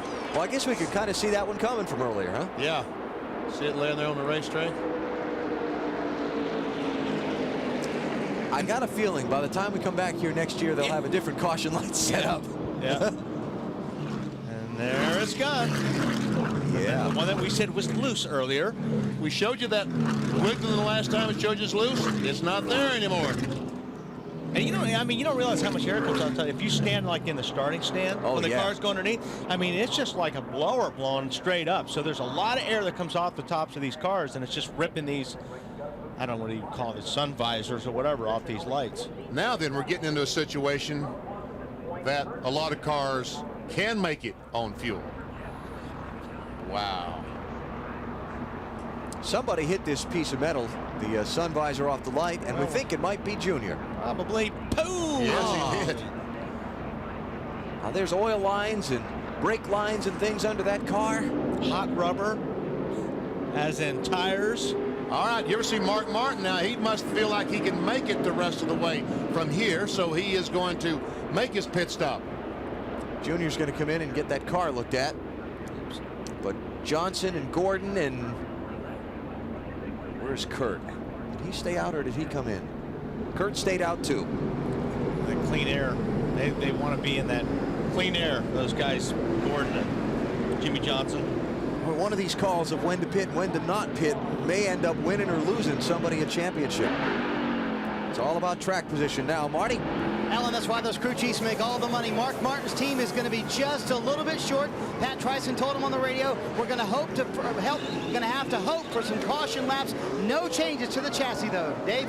Lots of changes for Junior. He said, guys, give me my car back. It's still really loose. They're going to make a chassis adjustment there in the back. Air pressure as well for Junior. And hopefully that piece of debris went back out from under the car. He knows he ran over it.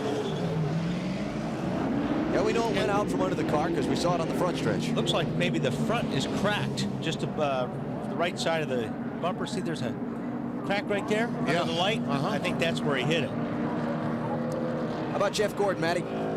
Basically, the situation for Jeff Gordon under green, they are 6 laps short. They need about 12 caution flag laps to make it on one more stop. So Jeff stayed out, hoping to get one more shot at maybe leading and getting those 5 bonus points. They were questioning whether to go with a gas only on this stop, but they kept him out. So in other words, if he gets 12 laps of caution, he does not have to stop, right, Matt? Then he can make it on one more stop. Oh, he's got to stop again? Yes, sir. Oh. Well, then Mark is sitting in a pretty good position then, if that's the case. Mark has got to be planning on going the rest of the way or he would not have stopped. Right. That was 67 to go, which is 100 miles for Mark Martin. We'll see where he lines up for this restart in a second. Okay, once is a freak thing, twice it's ridiculous. And so they're going to go around and check all those visors over the caution lights around the racetrack and make sure we don't have any more hanging loose. You may as well just take them off. Mr. Weber, your turn. Well, it's going to be interesting, something to think about. You're on the outside, the very outside of your fuel window. That's Jack Roush in the hat, the owner of Roush Racing, Jimmy Fennig, the crew chief for Kurt Busch. He's talking to his spotter about how long this caution is going to be. What they're doing, Benny, is they're second-guessing themselves on not coming down pit road, and they are talking about making a pit stop late in this caution flag period. You don't want to stay out if you think it could end up costing you the championship. Hey, Bill, you know what Jack Roush's degree is in? What? Mathematics. How about that? Same as Alan's. Yeah, I was waiting for that.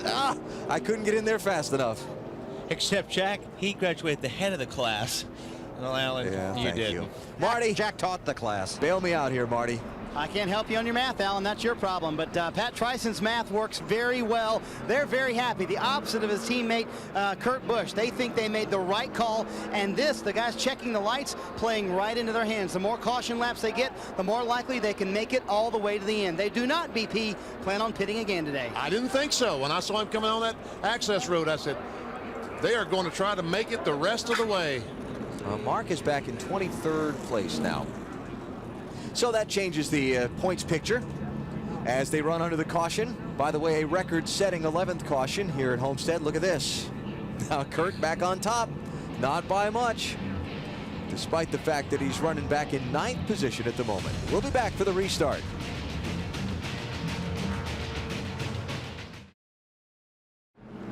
Still under caution here at Homestead, but the championship contenders are coming down pit road. They have reached their fuel window. They think they can get to the end if they top off now. So they are coming down pit road, 3 of them, for what should be their final stop of the day if the race stays green and if the car stays together. Matt Yoakum. 24's in. Jeff Gordon says, free me up. They decided as well to go with tires when they're going to top this car off with fuel. After going back over the calculations, Bill, they feel like they're close, but they can make it from here. The 48 of Jimmy Johnson has already left. He got fuel only. He was right behind the 97 of Kurt Busch. Kurt Busch and his crew chief talked it over. There's Jimmy Fennig right there. He decided we can reach the end. We're going to go ahead and put 4 tires on and send you back out. Good luck. Burns. Same decision for the 8 crew. They also made a further wedge adjustment on the car, trying to help that car at the start of this run. But fuel for Junior, he should be good to the end. How great is this? And that's the way it should be. Let's decide it on the racetrack. And they're all together right now. That's perfect. Yes, sir. All together. And now they're all behind Mark Martin because he pitted earlier in the caution and he stays out now. Pat Trison's just got to be rubbing his hands together down there. So how did we get to this point in today's Ford 400 here at the Homestead Miami Speedway? Well, with a lot of yellow flags. On the first lap, it starts when Hermie Sadler, the 02 car, gets bumped. Also, Mike Bliss spun in the 0. Jimmy Johnson started 39th. He had to dodge that. And then this at lap 6. Jeff Burton. That was Boris Said who got spun to trigger the caution. Seems like all the championship contenders have been dodging something. Here's Mark Martin. Almost had a moment up in 3 and 4. Almost had a wreck. Lap 93, Kurt Busch running second at the time. Breaks a wheel. And watch this tire leave as he enters pit road. Almost runs into the pit wall. Man, that's close. I think he even brushed it there. Looking at that again. Very close. So then they had a messed up pit stop back at lap 113. Dropped Kurt all the way back to 26th place in line. A little miscommunication as to whether it was a 2 or 4 tire change. Then we get Elliott Sadler gets loose, getting off a 4, hard into the inside wall. Ended his day. Junior follows that closely off turn 4 and saw that spin happen. Just missed that one, then just missed this one. Junior did as the pack comes down on Casey Kane's spinning car. And Junior actually got in the back of Popple, the 06 car. There it is. Turned him in the inside wall and damaged the nose of the 8 car. And then the strategy on top of that, the fuel mileage game that's being played now. What a race here in Homestead today. Our Napa Field summary, 11 caution flags, new record for this racetrack. Despite all those yellows, a rather low attrition rate. Just 5 cars out of the race. Quapple, Bliss, Shane Meal, Greg Sachs, and Casey Kane. Greg Biffle's done most of the leading on the day, but right now it is Rusty Wallace who's out in front with 63 laps to go. Now, as they run, Busch is in front by 14 over Johnson and Jeff Gordon. Those cars, Johnson is running 22nd, Gordon 24th, and Kurt Busch 25th. If Kurt Busch can just keep those guys in front of him, 1 car length, 2 car lengths in front of him, he will be the Nextel Cup champion. And what about Mark Martin's team? They must be feeling pretty good right now, Marty. He may be in 18th, Alan, but this may be a great move. Looks like you're in the catbird seat, Pat Tryson. I don't know about that. You know, there's guys that came down pit road with us that have stopped before they get out in front of us, so they can probably do the same thing we can. But hopefully, if it's stay green, we can get by a bunch of those. And you know, the guys up front got to pit again, so we'll see what happens. How many laps of caution do you need to make it to the end on fuel? I don't know right now. We're still calculating, but not that many. Just 1 or 2 more, I hope, but we'll see. All he told Mark under caution was, we need 1 more caution flag, and we're in. Bill? Marty, I'm with Brad Parrott from Roush Racing, one of the top tire guys in the business. You wear many hats, so I'm putting you in the tire guy role right now. You've been looking at the wheels off the 97. Explain to us what you believe is going on. Well, when the wheel broke earlier, you know, we don't know what happened to that wheel. Our wheels, we buy them brand new from Aero at the beginning of the year. You know, maybe we should change it and go to the final 10 when we go to the chase. But what's happening is the wheel spacer is worn, and the tire is, the wheel spacer is worn, so the wheel is tightening up in the center, and that's what's causing the wheel to come loose again, and that might be why there's a vibration. That's why we came in and changed the tires right there, so we can get a fresh set on. The wheels on the car are perfectly, everything's good with those. We'll just see what happens. Hopefully we can pull this thing out. Thanks. Good luck. Dave? Tony Eury leaning over the box here. Tony, 2 things. Can you make it on fuel, and is it a winning car? Well, I don't know whether we got to win a car or not, but we got enough fuel in it. And Budweiser Chevy, you know, it's run pretty decent there. And it got a little cloudy and cooled off real cool, and the car got real loose. So we just put a little fuel in at that time, tightened it up, set to go the rest of the way. Shouldn't have to stop anymore. So hopefully the car's tightened up, we can get to the front now. All right, remember, under this caution, they made 2 stops correcting that car. Bill? Dave, 35 races down, just about 60 laps to go in this one. The championship undecided. Jimmy Johnson in the 48 and his crew chief Chad Canals had this discussion. You're going to have just over 60 laps to go, man. You are going to have to get as much as you possibly can, dude. Got to beat the 97 car by about 10 spots. And the 2 behind you. Jimmy Johnson has won 4 of the last 5 races. Now he's racing his heart out to get as many points as he can to try and bring home the championship he has dreamed about since he was a kid in California. Now understand why the 97 pit stops are slow. They're having to make sure they get those wheels especially tight. And you heard Chad there, and I think he probably built a little bit more of a cushion. It's probably a little bit less than 10 spots, but he's got to get everything he can. Well, the way that the points work, the farther up the running order they both go, the fewer spots it needs to be. Right. 60 laps to go, less than 100 miles at Homestead. Mark Martin 17th, Johnson 19th, Earnhardt Jr. 20th, Gordon 21st, Kurt Busch 22nd, and Rusty Wallace the race leader. McMurray right behind him. Jamie McMurray in the 42.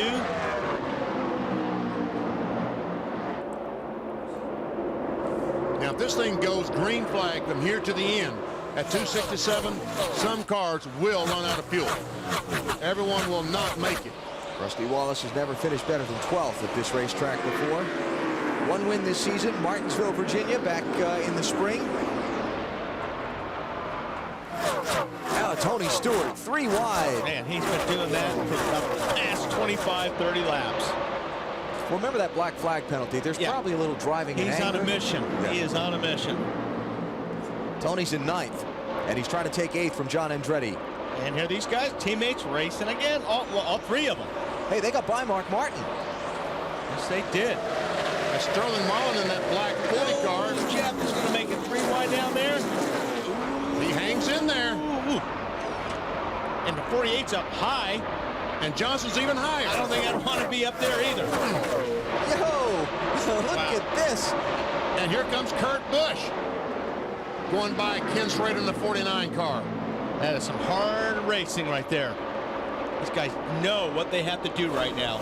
It's going to be for about 16th place with Gordon and Johnson side by side. It is 16th and 17th. Gordon trying him on the bottom again. Just can't do it.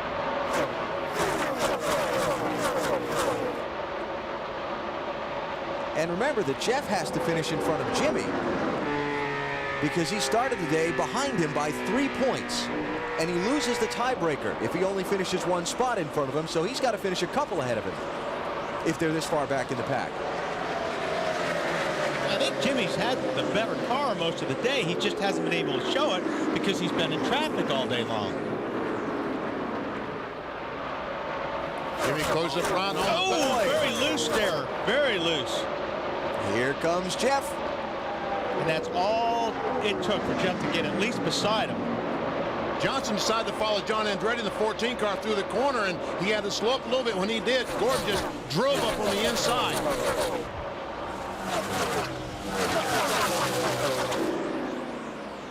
Now Johnson drives to the inside as Rick Hendrick watches his car go down in turn 1. There's a lot of trust between drivers right here to be able to race each other this hard, this close. You got to trust who you're driving with. I mean, these are two cars that work in the same building. Oh, Johnson decided not to take it 3 wide, and Gordon takes a spot away from Jimmy. And John Andretti. Martin taking a look. Yep, underneath Jimmy Johnson. He's got the spot too. You want to be on the inside. That's a 24 driving away from him, Matty. Both Chad Knaus and Robbie Loomis were joking around today saying if either the 24 or 48 teams wins this championship, both teams, because they are one team together, will stay over and celebrate. Robbie put on sticker, meaning brand new tires, because this weekend a lot of drivers have said sticker tires make the car more free, and that's exactly what Jeff needs to make this run for the championship. Jeff Gordon's next car to pass will be that 25 of Brian Vickers, which he gets a lot of help from. Brian just backs out of the throttle and makes the pass easy for Jeff, since they are teammates. So that one position between he and Jimmy Johnson is going to put Jeff in front of Jimmy in the points, but Kurt Busch is still ahead of them overall. Kurt's running back in 20th spot right now. That's for 15th place, Mark Martin. Yep, gonna try to take the spot from Jimmy Johnson. Boy, he's right down on the bottom. Mark's car looks pretty good, Marty. Getting better the longer he runs, Wally. Now, I've never driven a race car, but there's a radio hung open in Mark Martin's Cruise somewhere. So Mark hears this white noise in his ear, and it's very distracting. It's starting to bother Mark, and I'm sure that's taking his focus away a little bit from what he's having to do in driving the race car. Yep, you got to either unplug your helmet or turn the radio off, because that is very, very distracting when you're driving a race car. Spotters are important, but you know what? I'd rather do it without a spotter than have that blast into my ear every lap. And right now, just watch Jeff Gordon, Jimmy Johnson march forward. Jeff Gordon right now 2 points behind Kurt Busch. 2 points. Here's Brian Vickers with the move over and waves his teammate Jimmy Johnson by. Now Gordon going to work on Scott Wimmer for 12. What about the leader, Kurt Busch, as far as the championship? He has been struggling trying to get by these cars, and that didn't help anything there as the 15 and 97 made contact. He obviously felt the 15 should give him a little bit of room. He's driving pretty aggressive there, Bill. And if they don't give you room, Wally, what do? You hit him. You take it, right? Absolutely. When Kurt Busch left pit road under the last caution, he talked to his crew chief, Jimmy Fetting. Kurt said, I'm done with you guys for today. Jimmy said, just stay out there and get all you can get. He's looking at the 8, looking at the inside. Burns. And going to the inside is Dale Earnhardt Jr. That's been his nemesis today because his car has been so loose. That's one of the reasons why they made that second pit stop under this caution, to make sure that the car was not loose, because when you get by those other cars, it gets looser. Now he's in free air, Wall. Well, Kurt Busch passing cars, and he's got to get by Earnhardt. That was big right there. Yeah, Those I mean, there was passes a you just lot saw. of cars just in a bunch. That's right, because he got 2 positions, and that's 6 points. He got John Andretti and Michael Waltrip in that set of corners. And so that puts Kurt up to 19th place.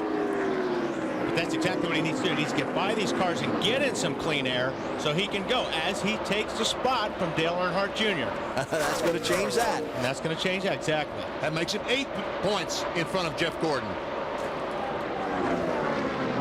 Every single spot is so important, right? Every one of these drivers knows it now, too. They have got to drive harder than they've driven all year, these next 47 laps. Now, Jeff Gordon, all right, let's check on the lead first. Greg Biffle is after Rusty Wallace. Well, that 2 car has been very, very good, although the 16 has been as good. Marty, can the 16 make it on fuel? They cannot be. Yeah, Biffle did catch Rusty in a hurry, but that's it. He's kind of stalled out there. He's losing the nose. He can't turn down. He's trying to turn down underneath Rusty, but that air's being stolen from the front of that car, so he slides up the racetrack.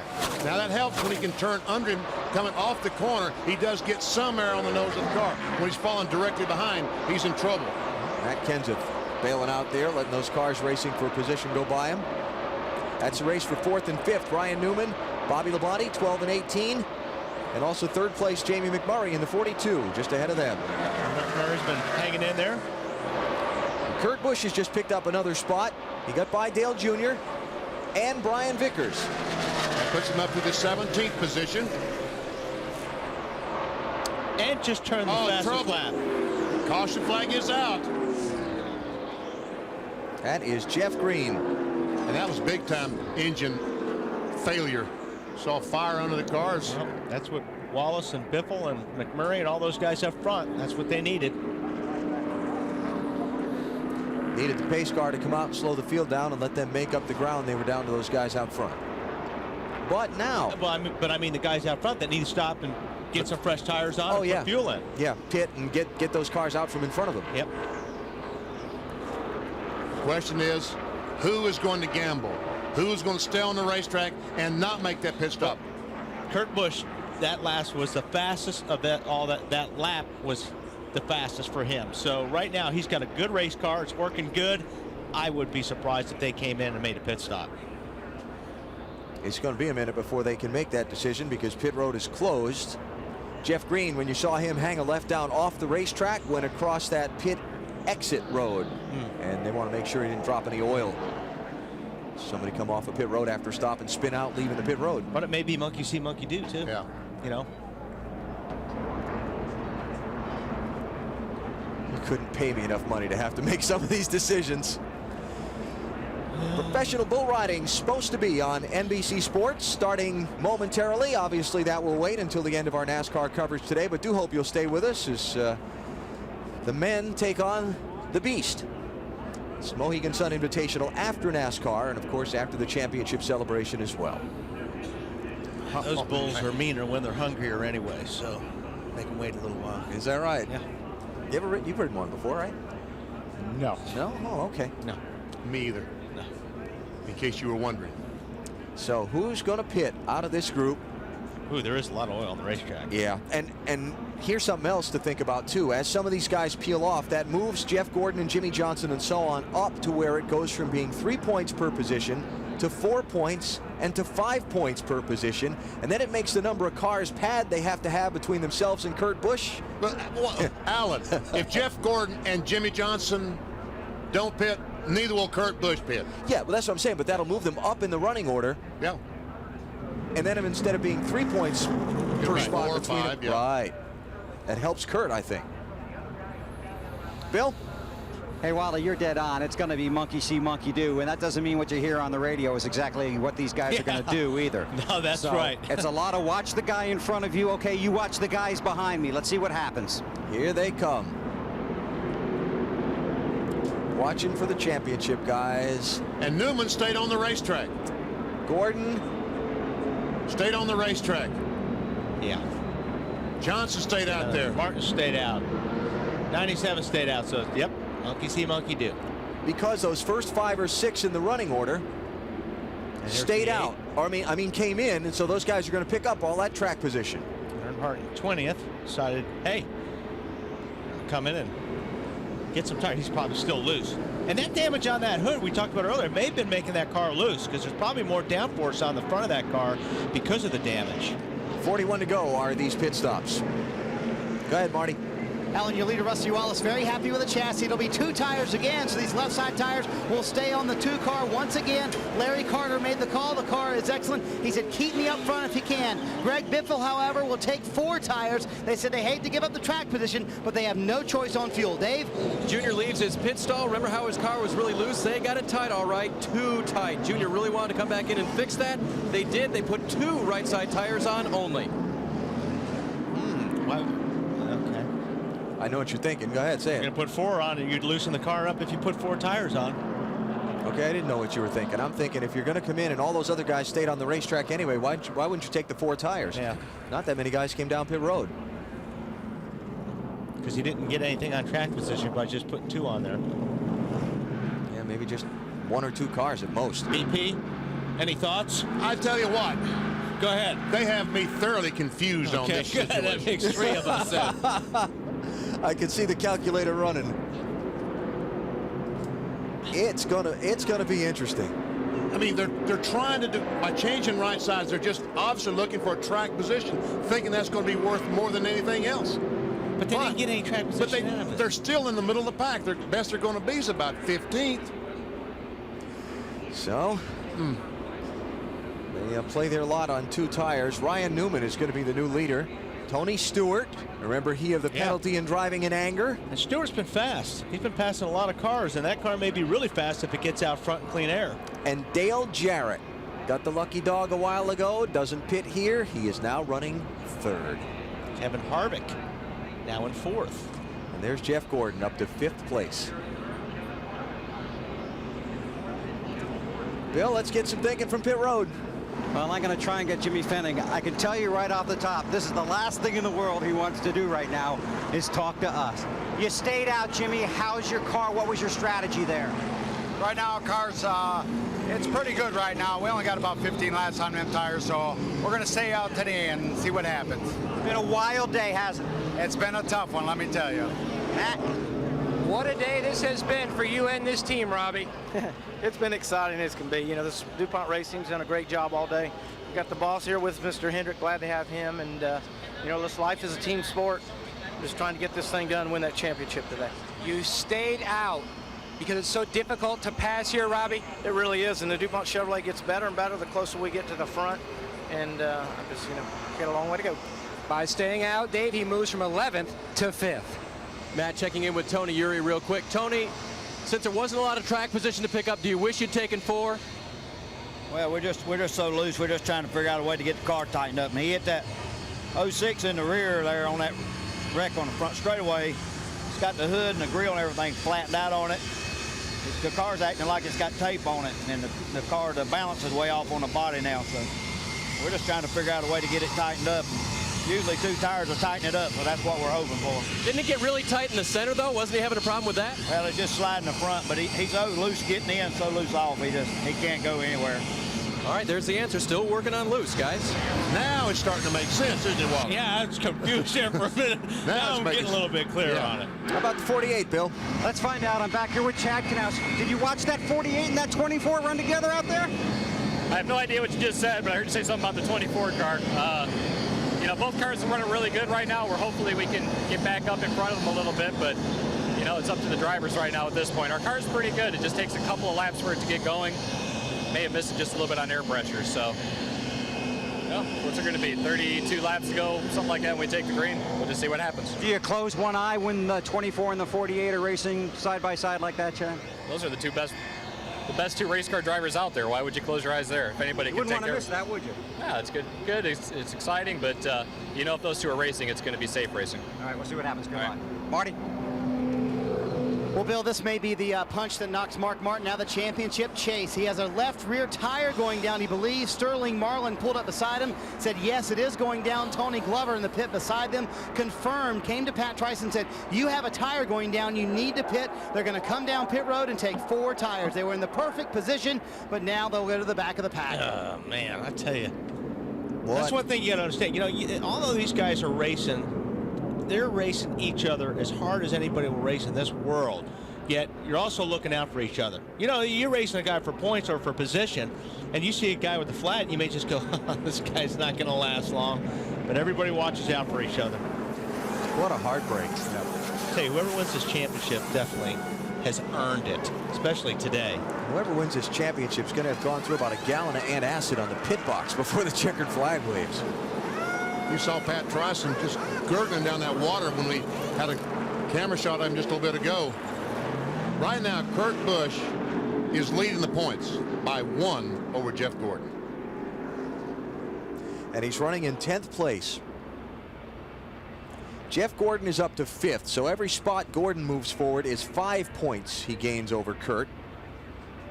And Kurt's still back a couple of spots in that 4-point range. There it is. Well, it's 5 points. 15 to Johnson. And that hurts Mark Martin. He falls from 9th place back to 26th. So what do? You pass every car you can. Well, that's what you have to do.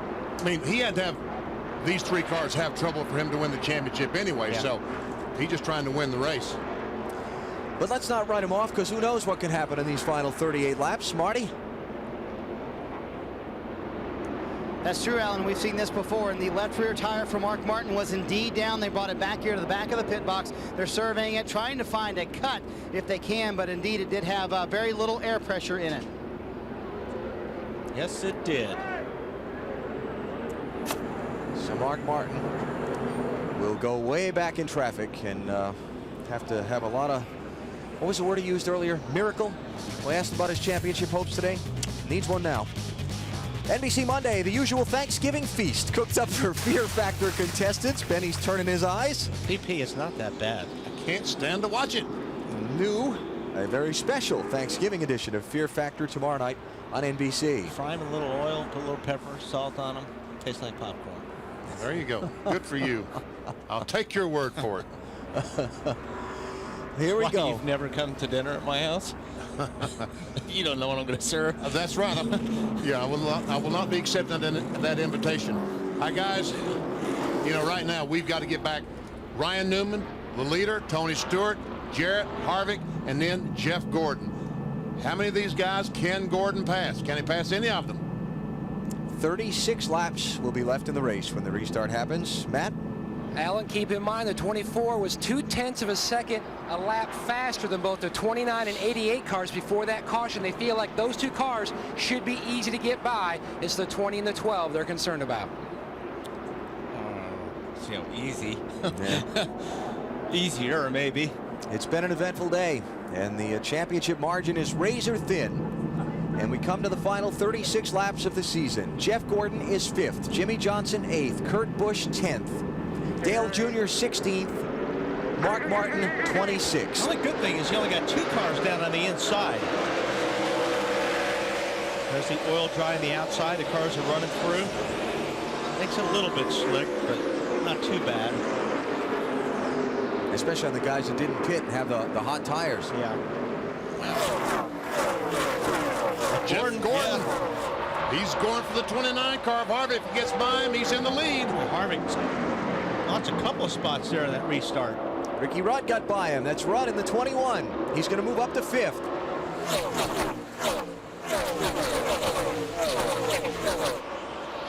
So Jeff Gordon now runs 4th. Kurt Busch has moved up a spot. He took 9th away from Sterling Marlin. And he's right behind Jimmie Johnson in the running order. There they are.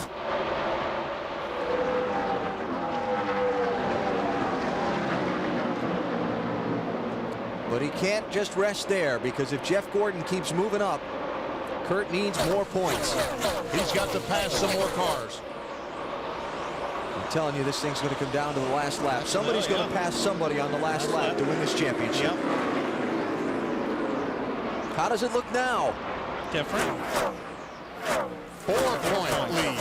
So that means if Jeff Gordon passes one car and Kurt Busch doesn't move up anymore, Gordon goes into the championship lead. By 1 point. Now, Gordon's got some distance right now between his car and Dale Jarrett's car. Yeah, he got caught back in some of the traffic there trying to make that pass. What was that, on Kevin Harvick? Right. Slowed him up just a little bit. And the bad news, that last lap, he was slower than the first 3 cars. Now, if these guys get to racing, Jeff Gordon will catch him, because he's in clean air by himself, and those 2 guys, or 4 guys up in front, run side by side. But that was a pretty clean pass there by. Yeah, it was on a slower car. It was Joe Nemechek's not on the trying lead to lap. get hung up there. How about this race for the lead? Tony Stewart working Ryan Newman. This is outstanding. Tony Stewart turns under. Just could not quite get the turn well enough. Get him a little bit loose. Tony Stewart was the race leader on the lap 170 restart when he was black flagged by NASCAR for not stopping, weaving his car beyond turn 3 where you're supposed to knock it off. Went all the way back to 26th. Here he comes for the lead. And Stewart was doing everything he could to get that 12 car a little bit loose up in 3 and 4. Got the spot. Oh, and he slides up high. Here comes a 12 underneath him. Little crossover. That's good racing. Dave, what's Tony Stewart saying about his car? Nothing. He's driving too hard right now, Wally. Now, they took 4 tires at a lap 200 stop. And remember, Tony visited this track while it was being reworked. Matt told us that story last year. He did so well his rookie year, winning the race here, then the year following, but that was on the old flag configuration. He's gotten to know the bank configuration pretty well. And you really wouldn't see this kind of racing on the old configuration. This is what this racetrack was built for. Bill, how about Ryan Newman? What are they saying? He's in that Tony Stewart category. A little busy to push that radio button, but they have worked on this car all day, Benny. First loose, then a little tight, then working with 4 tires, and then with 2 tires, they got him out front. They caught cautions to get him in the fuel window. Now racing Stewart for the win. And as those guys are racing, Dale Jarrett, we might all start talking about that 88 car.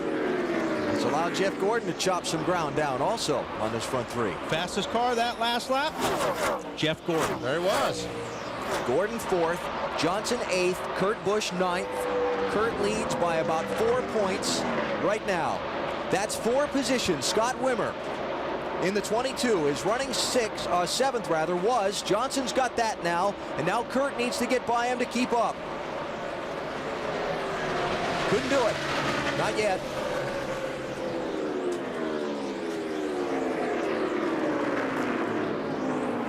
Yikes. Still 4 points. And Jimmy Johnson does not want to see the 97 in his mirror. He wants to see that 97 disappear in his mirror if he's going to have a shot at beating Kurt Busch in this championship. Kurt Busch on the inside of Wimmer takes that spot away. Jimmy tried to put a run on Kevin Harvick. Kevin shut him off. And Kurt knows, on the other hand, he's got to keep Jimmy Johnson in sight.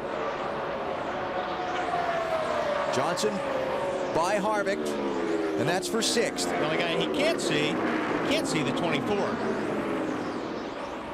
Matt? Jeff Gordon doing all he can do, trying to give owner Rick Hendrick the 6th championship as an owner. He just keyed the mic and said, guys, that's all I have. That's all I can give you. Right now, it is just pushing so hard in the center of the corner. Robbie said, would it help if we got the 0-1 out of the way in front of you? Jeff keyed back and said, anything would help. And the 0-1 gets help from Hendrick Motorsports. That's right. Joe Nemechek. Yeah, the MB2 team using Hendrick engines, Hendrick chassis. And Joe again running in 31st place, a few laps off the pace. This is for 7th place. Kurt Busch trying to get around Kevin Harvick. If he passes him, it's 4 more points to the good for Kurt. Ooh, drives in there a little bit hard, Benny, and slides up the racetrack. And I'll tell you what, we have seen Kurt Busch this year do 3 times come off these corners like this at the California Speedway and lose control, spin out by himself. Challenge for the lead. Ryan Newman back to the inside of Tony Stewart. And Kurt Busch trying to take by the 29 car. Oh, wow, Newman slipped up a little bit. But so did Tony Stewart. Bill Weber. That 12 car's loose. That's why he slipped up. In fact, a few laps ago, he said it was too loose for him. Maybe it's getting better. He's got the lead. That's better. And Kurt Busch got through Kevin Harvick. And life is good for Kurt Busch right now. He's by the 29 car. He has clean racetrack in front of him.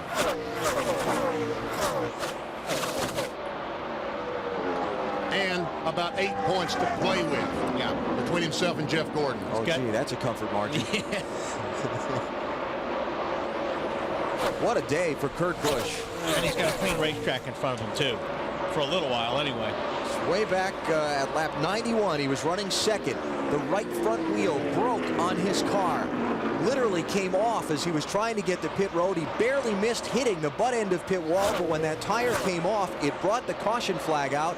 He was able to get a new tire put on without losing the lead lap. That was big that the tire came off, went on the racetrack, and caused the caution flag to come out.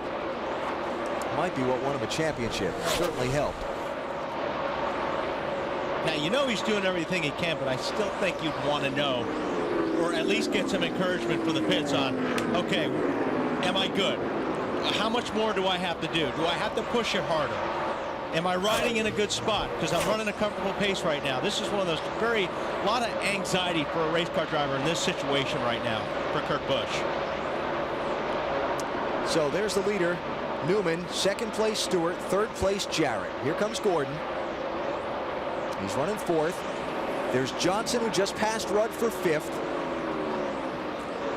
We saw Kurt Busch come through in seventh. There's Mark, 6 car. Mark Martin is currently back in the 18th position. And Acarb Jr. is back in 21st. So the 2-tire call on that last caution hadn't worked out for them. And right now the NASCAR folks have to be happy because the Dodge is leading, the Chevrolet is in second, the Ford is in third. And Jeff Gordon, we heard the report from his pit a minute ago, said that's all he's got. So unless Kurt Busch starts to slip back, Jeff Gordon needs to find a way to get a little more. Dave, is somebody going to run out of gas? BP, it's a possibility with the 88. Now, they think they can go all the way, but they pitted last on lap 192. We've had a lot of caution, but 75 laps is still a lot to ask here. Dale Jarrett running strong in third, but I would say close on fuel. If he drops back, that could be another position for Gordon. You know who else last pitted on lap 192? Guy leading the race. Yeah, I just don't think the fuel situation is completely gone. I think some of these guys may run out of fuel. Ryan Newman at 192. Tony Stewart pitted at 200. Bill, about the 12s, can he make it? Yeah, they said, especially with the caution laps, Benny, that they would be all right. But if there's one team you got to take with a grain of salt, it's Portland in that 12 punch, don't you? Yeah, but then again, if there's one team that's proven they can get the fuel to the finish a lot of times, that was a story at the end of last season, wasn't it? They won all those races at the end of last year by finding a way to stay on the track and get their track position when everybody else had to come in. All right, now Kurt Busch is taking a look at Ricky Rudd in the 21 car. And there's Biffle right behind Kurt Busch. All right, that's 4 points for Kurt to the good. Now, you know Biffle wants to win the race for his team and his sponsors, but does he pass? Oh, yes. He's going to pass Kurt Busch simply because that Busch. See, there you go. Jimmy Phoenix said, let the 16 go. They realize that's not the championship move. If something were to happen later on, Biffle may have to back up. But right now, let him go. Bill? Benny, before they went back to this green flag session, Kurt Busch said, I want to know where we're at, how many to go, what our positions are. So when Jimmy Fennick told him to let the 16 go, he knows that's okay to do. Although, I'm not sure he's going to follow instructions. I think he will right here, because if you know what, if you want some, that's his ace in the hole right there, is having somebody in front of him. So he knows at least he's got one guy that he's going to gain a position if he needs it, if it comes right down to it, before the end of the race. Plus, trouble, Martin Truex Jr. Right rear tires disintegrated on that one car and blowing the quarter-pound off, and caution flag is out. This might be the break that Greg Biffle needs to win the race. 15 laps to go. They're going to have to hurry if he's got a chance to win the race. This is also going to close up Jeff Gordon, Jimmie Johnson, and Kurt Busch together on the restart. And it's going to make things frantic. Just frantic in the final laps. I think Jimmy Fenning is... he's had it. He wants it to be over. He's aged. Staying out. We only got 15 laps to go right there. Staying out. He's aged a dozen years in a day. Yeah.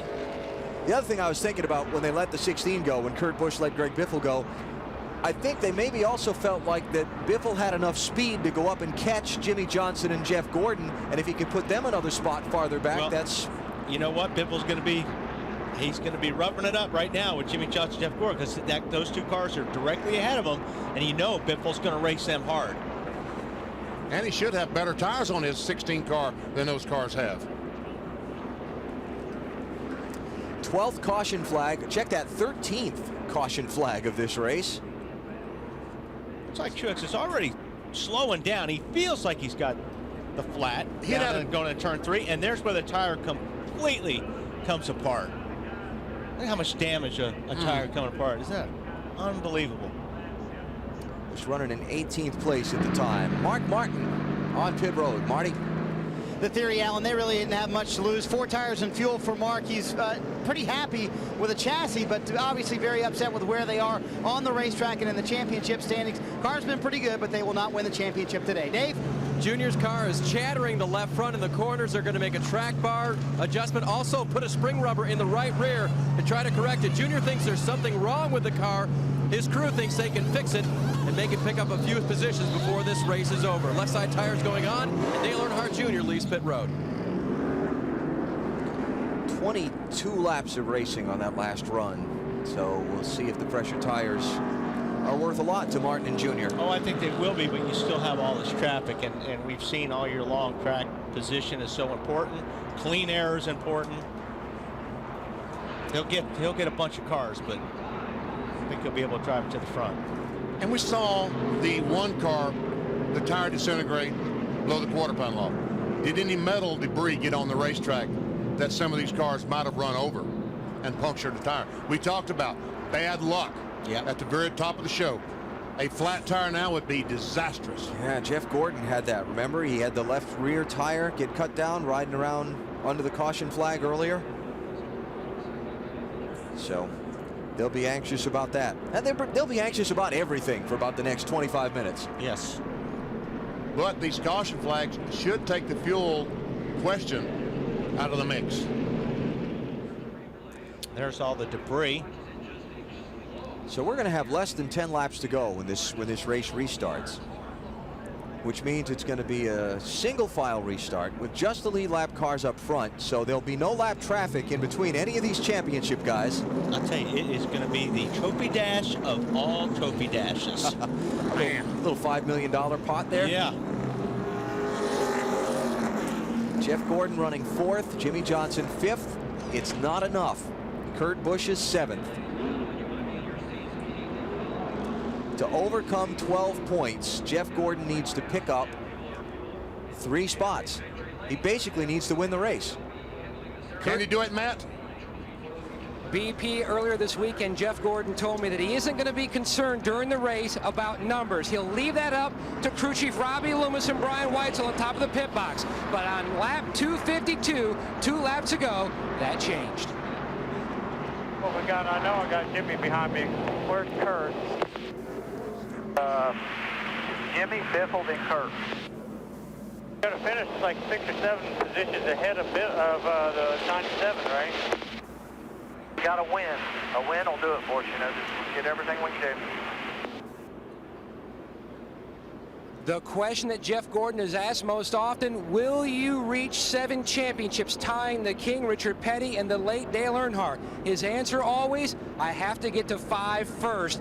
That looks like it's going to be a difficult task here today, but BP, we've seen it happen so many times. This driver pull out a great drive and end his day in victory lane. That's what he needs this afternoon. I tell you what, you got 10 laps to go and you want to win the race. I don't know of a driver I'd rather have in my race car than Jeff Gordon. But they're all thinking about points. I mean, they all say, well, we're going to go out and race and da-da-da. Right now, at this point in the game, they're all thinking about and talking to their crew chiefs about where they've got to finish and where they got to be. And there's that glitter we talked about earlier. It's even worse now. Boy, how do you fix that? You don't. You got to rehang the sun, and I don't think we can do that. Yeah. Let me just, they got the cleanup done a lot faster than I was expecting, so this is going to be a double file restart with 11 to go. But, you know, last time there's only 2 guys pulled up on the inside, so hopefully, you know, we won't get any more cars because we got guys 2 laps down, 8 laps down, all kinds of stuff. They don't need to be up there, I don't think, if they're more than 2 laps down. Yeah, there's nobody 1 lap down. Here comes Nemechek. He's going to drive up there. See, he's 4 laps down. I don't see the reasoning for this other than he's racing one other guy, which is Martin Truex, who's out. So I don't see what the point is. And that's good. Yeah, they just waved it off. Yeah, wave good. the restart off. Why not just wave it off until there's 10 to go? We don't need a car on the bottom making up. Yeah, but they've already given the double up signal, so it's going to be a double file restart.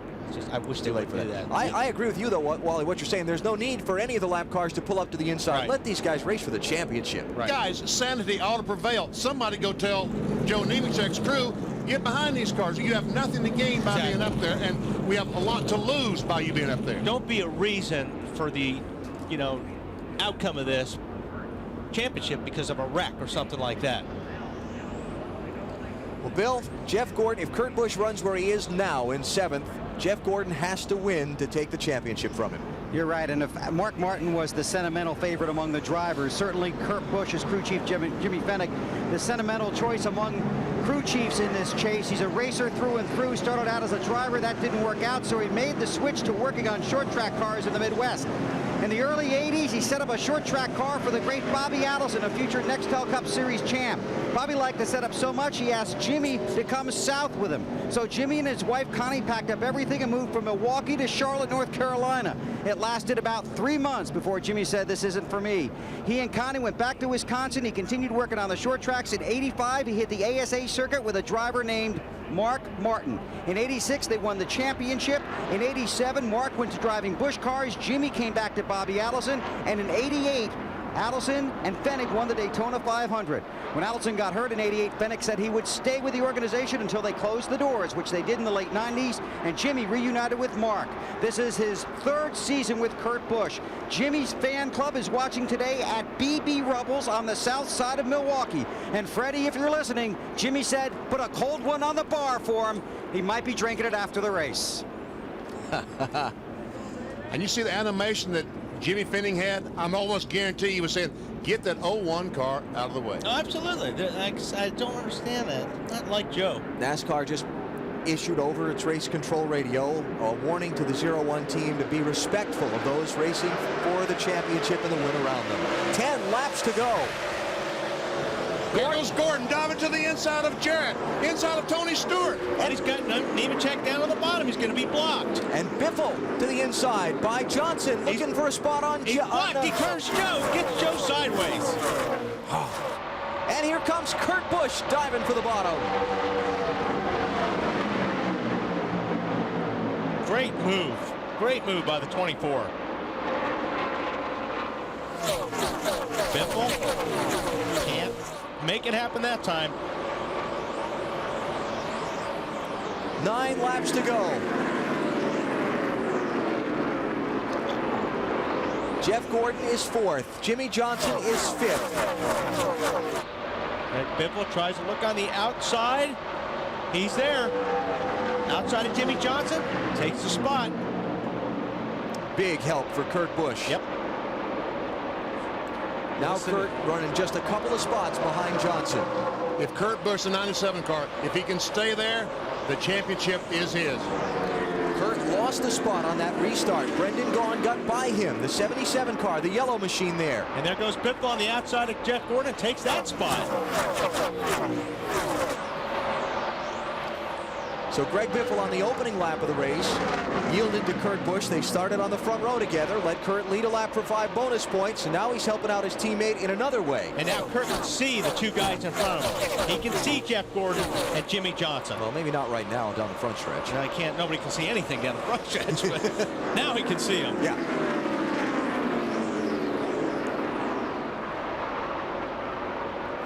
Brendan Gaughan in between. Brendan will probably let Kurt Busch go. So close. And it's got to be so agonizing for Jeff Gordon and Jimmie Johnson to look in that rearview mirror and see that 97 car hanging with him. There, Kurt Busch goes on the inside of Brendan Gaughan. He'll take that spot away. Perfect spot for Kurt Busch. There's a 48-24 directly in front of him. See the competition. Kurt to 7th.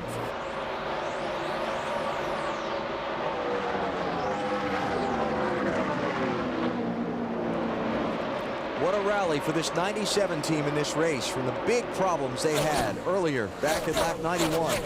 Fell all the way to 28th at the time. Then had another long pit stop, fell to 26th. And they've come back into the top 10. And he's come back a few times this year. Those guys have turned their day around.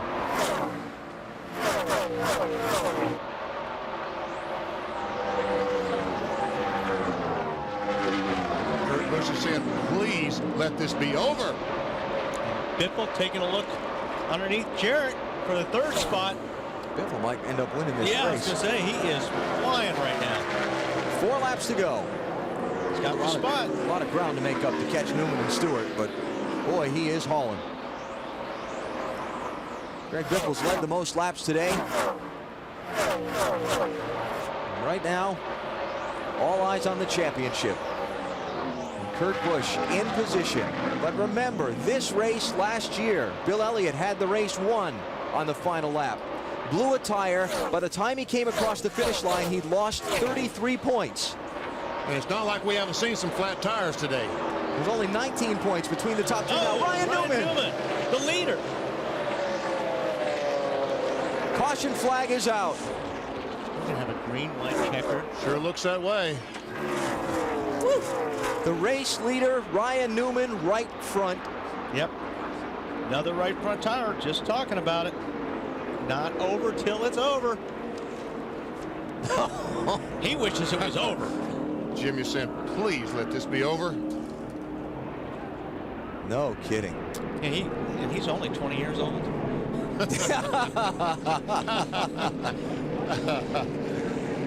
He'll feel like he's 100 by the time this day's over. So the race leader with 4 laps to go, less than 4 laps to go, winds up in the wall. Never see Ryan Newman, the 12 car, going down in turn 1, and the right front tire goes flat, and in that safer barrier he goes.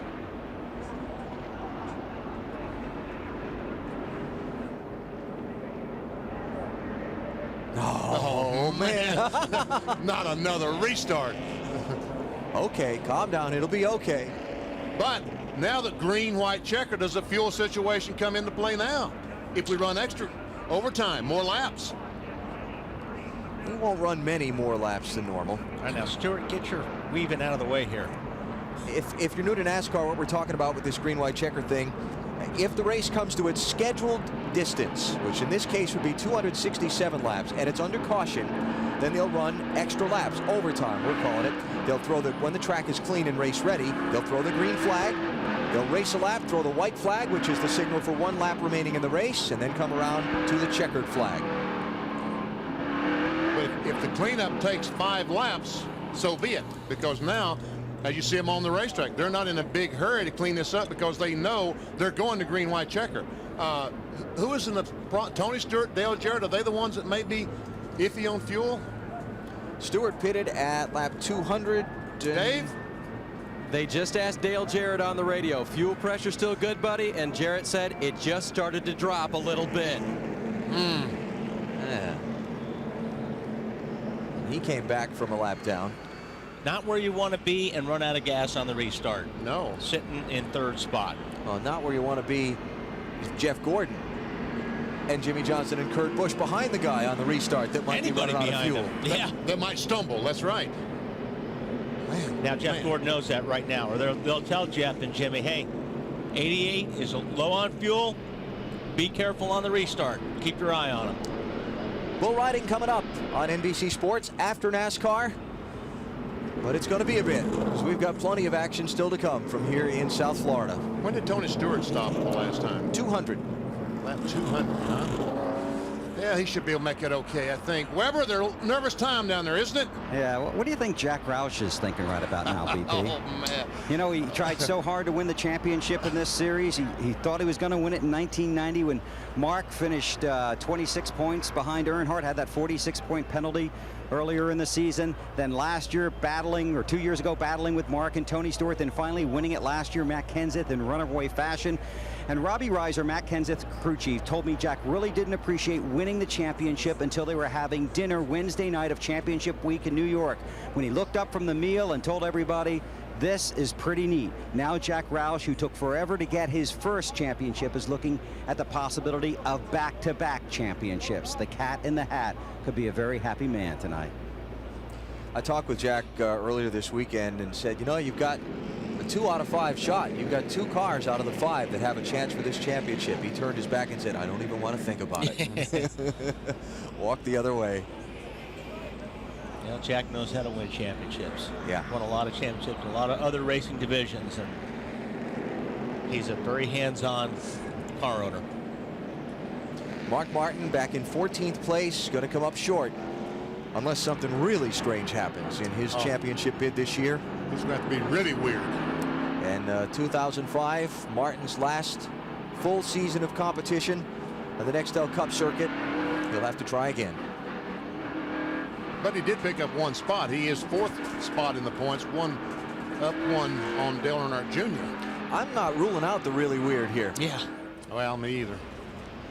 And for Dale Earnhardt Jr., the 2nd-generation racer, whose father is a 7-time champion, Jr. able to share a couple of NASCAR Busch Series titles with his dad. And it looks like his bid for his first Nextel Cup title is going to come up shy this year. 6-win season, not bad. Yeah, they just haven't had the consistency. When they were on, they were on. I mean, they smoked everybody.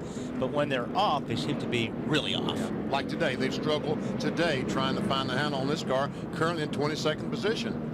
Junior talked about coming into this weekend, taking a lesson from the Boston Red Sox, saying we should know from watching them anything's possible, any kind of comeback. He's going to need a real big one here. He's in 22nd place with just a few laps to go. All right, the signal's been given. 1 lap to go. That's going to be a green flag on 269. Matt.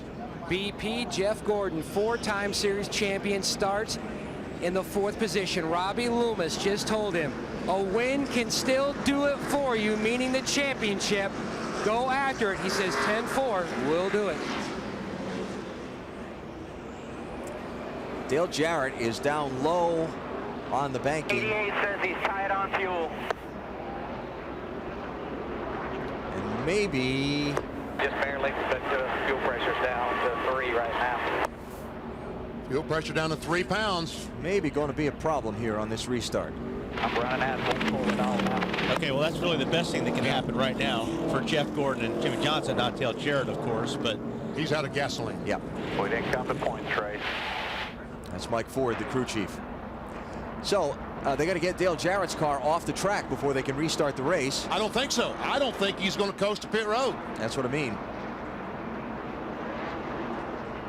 So they're going to have to, they should be extending this caution because there's no way he's getting back. I don't think there's any access roads either back there. You can. 31's going to come up and push you there. There you go. 41's going to push you here. The 88 slow. That'll help. So we are coming to the green. A 2-lap race for the win and for the championship. A little overtime. Jeff Gordon, Jimmy Johnson, Kurt Busch behind Tony Stewart and Greg Biffle. Who wins and who wins the title? Tony brought him down.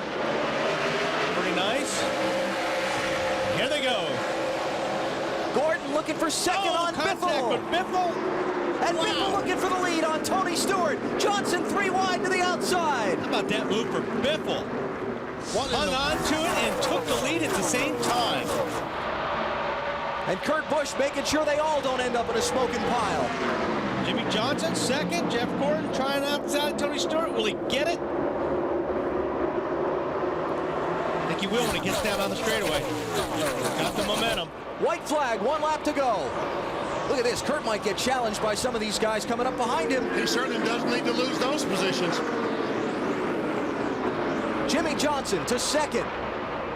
Jeff Gordon third. Kurt Busch in fifth and trying to hang on to that spot. If he stays there, he wins the title. You may see a Hail Mary here by the 20 car, right on the back bumper of Jeff Gordon. Don't think he can do it. Checkered flag is up. Greg Biffle wins the Ford 400 at the Homestead Miami Speedway. Jimmie Johnson and Jeff Gordon finish second and third. It's not going to be enough. Kurt Busch is the 2004 NASCAR Nextel Cup Series champion. We did it. I'm going to come and get you by the end of pit road. Everybody come with me on the track and push me. What a relief. Wow. That's all I can say. Stuff. That's good stuff. Wow. Doesn't get any better than that. 8 points. He had all. Man, it's hard racing. I think Mr. Weber's wandered in the middle of the celebration there. With the championship, crew chief Jimmy Fennig just got a handshake from Chad Knaus, Kyle Busch. They're partying at BB Rubbles for you. Congratulations, you're the championship-winning crew chief. I'll tell you, this is a championship team. As a championship driver, I mean, it's awesome to be here. We talked earlier in the garage this morning. You said you felt you could do this. You had the car to do it. A handshake from Robbie Loomis. I'll tell you, these guys, they did not quit. We had trouble, everything else, but we came out, and Kurt Busch is awesome. He is a champion. Go celebrate, Jimmy. Thanks, guys. They call him one of the most loyal and one of the most faithful crew chiefs in the garage. He stays with an organization even though he's had offers to go elsewhere. Jimmy Fennig will celebrate with his crew and his driver here in Homestead. Little high five there in the car from his teammate Greg Biffle. Which did, by the way, a great job on that last lap. He got hit and then made the pass for the win. Very strong. So the chase for the championship is over, and here's how it ended up. 8 points. Man, that's 2 positions. And second and third finished. Second and third on the racetrack. That 8 points would have been 2 positions if Kurt Busch would have fallen a couple of spots in those final laps, or if Jimmie Johnson could have passed Greg Biffle. I'll tell you what, I know a lot of people like Kurt Busch and a lot of people don't, but you know what? He drove his heart out this year, and my hat's off to him because that's a tremendous job. They had a ton of pressure on them these last 5 races, and especially today, and they pulled it off. I'll tell you what, he is one terrific race car driver. Jimmy Fennig says he is a wheel man. He proved it today. Yes, he did. Jimmie Johnson finished second in the race and second in the championship. Dave? With him now, he's already been spoken to by his fiancée Chandra and by Chad Knaus. 8 points short, my man, but the comeback you guys made, this chase was fantastic. No, it is. I mean, we're definitely disappointed we didn't win the championship, but you know, if we look back 4 or 5 weeks ago, thanks, Loomis. If we look back 4 or 5 weeks ago, we weren't even in the chase. So this team, the support from Lowe's and all their employee owners, the support from everyone at Hendrick Motorsports, the engine shop with the loss of Randy Dorton, management with the loss of Jeff Turner, the whole complex with John Hendrick and his 2 daughters, the 2 pilots, and then also Scott Latham's wife, or Scott Latham being killed. With it's kind of babbling, but just with the loss of so many people that were there, it's amazing that we were able to finish where we did and to have the comeback that we did. And man, I wish we could have got the job done, but you know, we can go to bed tonight knowing that we gave 100%. We did everything that we could, and we just came up short. So we'll come back next year and try harder. The best Jimmy could have done for himself today was to win. He came very close to that. Matt? It's been an emotional roller coaster for the entire Hendrick organization. And Jeff, you missed the championship by 16 points. You were looking great there at one point with that last restart. Yeah, you know, we gave it every effort we had. We had a couple opportunities. We had several opportunities throughout the day, and you know, that flat left rear really got us behind, and we fought all day long. Really proud of Robbie and the guys for the type of race car they gave me. It started out tight, and thank you, buddy. Appreciate it. We struggled, you know, a little bit there at the beginning and got better and better. And you know, those last couple of restarts, we had a shot at least to win. I don't know if that was going to win us the championship, but you know, in all, it was a great day, great year for the DuPont Chevrolet team. I want to thank DuPont, Pepsi, Quaker State, GMAC, Lay's, Goodyear, everybody, Haas, EDS, everybody that makes it happen for us. Very fortunate, and Chevrolet, proud of them for winning the Manufacturers Championship. And I just want to say congratulations to Kurt Busch and Roush Racing. They did a great job all year. They deserve it. He finishes third here at Homestead. Matt, meantime in victory lane, Greg Biffle is here after having won the Ford 400 this afternoon. And what a terrific pass at the end. And a lot of water being thrown his way, as well as water bottles. And a lot of confetti in the sky. Tell me about the pass on Tony Stewart and the contact with Jeff Gordon. Well, I just, man, I almost hit Tony there. He must have ran out of gas on the restart. And, it's been a long year, and I'm going to miss a good friend of mine, Randy Dorton. And I want to dedicate this win to him and all those guys. Congratulations to Kurt. And these 16 team and me as a driver, we got something to prove next year. And, man, it's just really good. And the soldiers, man, they've just done so much for our country. And we think about them all the time. And General Schultz here this weekend and everybody. Thanks, Matt. Appreciate it. And just exciting. Good day for Roush Racing. And, man, I wish my family and everybody could be here with me. A high five from Matt Kenseth, and to present the Ford 400 trophy, Edsel Ford. Congratulations. What a race. Most deserving. Congratulations on winning the Ford 400 this weekend. You did a great job. Thank you. I appreciate it. Thank you. And he said he kept his eye out for his teammate as long as he could, but at the end, I had to win the race. Matt? Marty, the sentimental favorite coming into this chase by so many drivers and so many fans was Mark Martin. Mark, where do you even begin to describe your day? Man, it was a great effort by the Viagra team, man. They did a great job. We had a pretty good car. We put ourselves in a position to be a contender there, and then we had a flat tire under the caution, so I'm not going to say it was bad luck. If it was bad luck, we'd have had that under the green. But, with the way things turned out, the best we could have done was fourth, and we did that. I'm real proud and honored to work with these guys, and I'm also honored to just be racing with these great young drivers out here. I'm going to be watching them for a long time to come. And your friend Jimmy Finnick finally gets the championship trophy as a crew chief. Oh, man, it's the greatest. So Jimmy and I, most people don't know it, but we won an ASA championship in 1986, and we worked together in 85, 86, that long ago. Both of us were racing in the short tracks in the Midwest, dreaming of coming back NASCAR racing, and I'm really, really happy. Jimmy deserves it. And this guy deserves it too. He has one more shot, Dave. He retires at the end of 05. With Dale Earnhardt Jr. now. Jr., wasn't your day. A lot had to happen behind you, and it just didn't. Yeah, well, the car was really good at one point, and from there on out, it's the worst car I ever drove. Something in the brakes was, every time I mashed the brake pedal, it was shaking the car was spinning out, getting in the corner. Just real frustrating. The year was great, and we were a long shot coming in today, so my expectations were just to have a good time, have a good day, had a decent car in practice, so I was expecting to run to kind of decent, and really, really frustrating how the car ran. Real frustrating how it gets that way, and we can't seem to fix it. We got to figure that out. I don't know what to do, but we just got to get better, But congratulations to Kurt. I'm real proud of them guys. He's a fun guy to race with. It was an honor all year long to race with all them guys in the series. Thank you. Like Junior said, a great year. Alan? And welcome to the Nextel post-race show. Our coverage now of the championship presentation of the inaugural Nextel Cup Series trophy. Bill Weber. Well, Alan, this race was 400 miles and the season 36 races long. But it's been a much longer road to the championship for 26-year-old Kurt Busch. Started driving in the Southwest Tour Series for Star Nursery after promising driver Chris Trickle was killed in a drive-by shooting. Took that team to the top. Was discovered by Jack Roush, moved to the Truck Series, then got his opportunity in the Cup Series. It's his brother Kyle Busch, who had a shot at the Busch Series championship this year. They are a family of racers. It's their father that led them on this road. And now it's time for Kurt Busch to climb out of the car and celebrate his championship. Car owner Jack Roush ready for his second championship celebration. And here comes Kurt Busch in front of his fans, friends, and crew at Homestead. The 2004 Nextel Cup Series champion. He won the chase.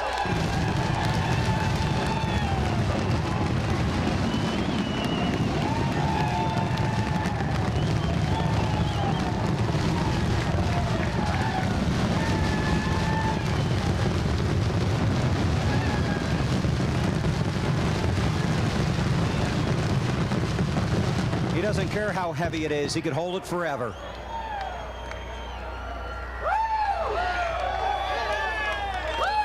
Who are you? You're not part of my team. I'm just here to hang out with you. Kurt, congratulations. You're the 2004 Series champion. Unbelievable deal. This is what a team does to win a championship. They persevere on a day such as this. All year long, we've done things like this. Whether we put ourselves in a hole or whether we had a small problem, I just can't believe we were able to overcome all of that turmoil today. Tell me about, first of all, the right front wheel. Again, it had a big vibration those last 50 laps, and it held on. But I'd like to put a cap on today and move on to what we did this year as a team, which was unbelievable. And this championship is for Jimmy Fennig. I can't believe it. For our team, for everybody that's put work into this car, Jimmy's done the deal.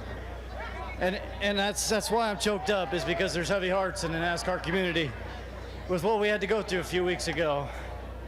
And with Hendrick and the problem they had. I love them truly, and I want to donate anything that I can from this championship to them. And my little brother was affected by this, so it hit home for us. So unbelievable. His brother drives for Hendrick Motorsports in the Busch Series. A refreshing drink and a deep breath. It'll take a while to set in, but you'll have a big celebration in New York with these hard-working guys up here on stage, won't you? It's unbelievable for our sponsors and everybody that gets a chance to come to New York. And that Jack Roush guy? Unbelievable. Jack is just a true competitor. He is a racer from the word go, and that's what I modeled myself after when I got to this point. And he's helped me get to this point. I was so far behind in 2001, made so many mistakes. My sponsor stuck with me. We got some great associate sponsors, and we pulled through. Congratulations. Thank you, Bill. Kurt Busch, at 26 years old, the 2004 Nextel Cup Series champion. The trophy presentation when we come back to Homestead. You're watching the NASCAR Championship on NBC. And on stage here, Mark Martin and Jimmy Fennig shaking hands. He just shook hands with Kurt Busch. We're on stage here in Homestead with NASCAR President Mike Helton and championship winning driver Kurt Busch. Mike? Jack Roush, Jimmy Fennig, Kurt Busch, on behalf of everybody at NASCAR, job well done. Congratulations. You guys get the inaugural Nextel piece. We're proud of you, and congratulations, guys. Go ahead and hold it up there. Go ahead.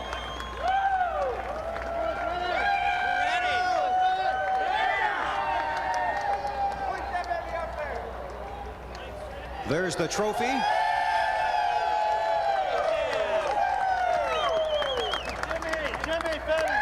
And now here's crew chief Jimmy Fennig coming over to help.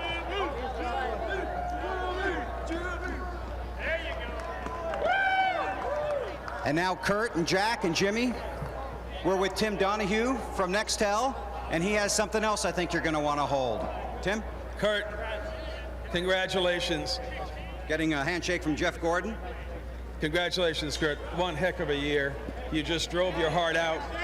You were competitive all year. I'm delighted on behalf of the 18,000 Nextel employees across this country to present you with your check for $5,200,000.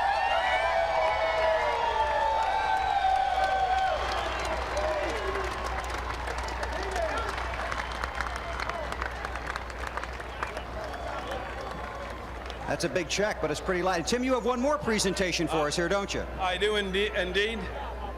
We have a winner here who chose Kurt as the winner for the chase for the Nextel Cup. Patrick Beal from Sweetwater, Texas. You have won yourself $250,000. Congratulations. Congratulations, Patrick. So a wild season, a new point system, and a championship race that came down to the final lap. And Kurt Busch, Jimmy Fennig, and Jack Roush and company celebrate in Homestead.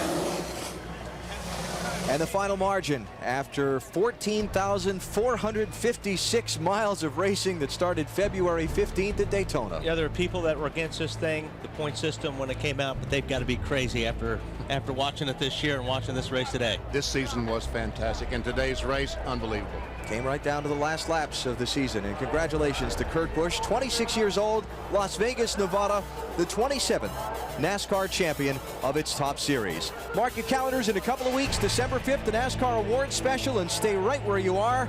It's the Professional Bull Riders Mohegan Sun Invitational next on NBC.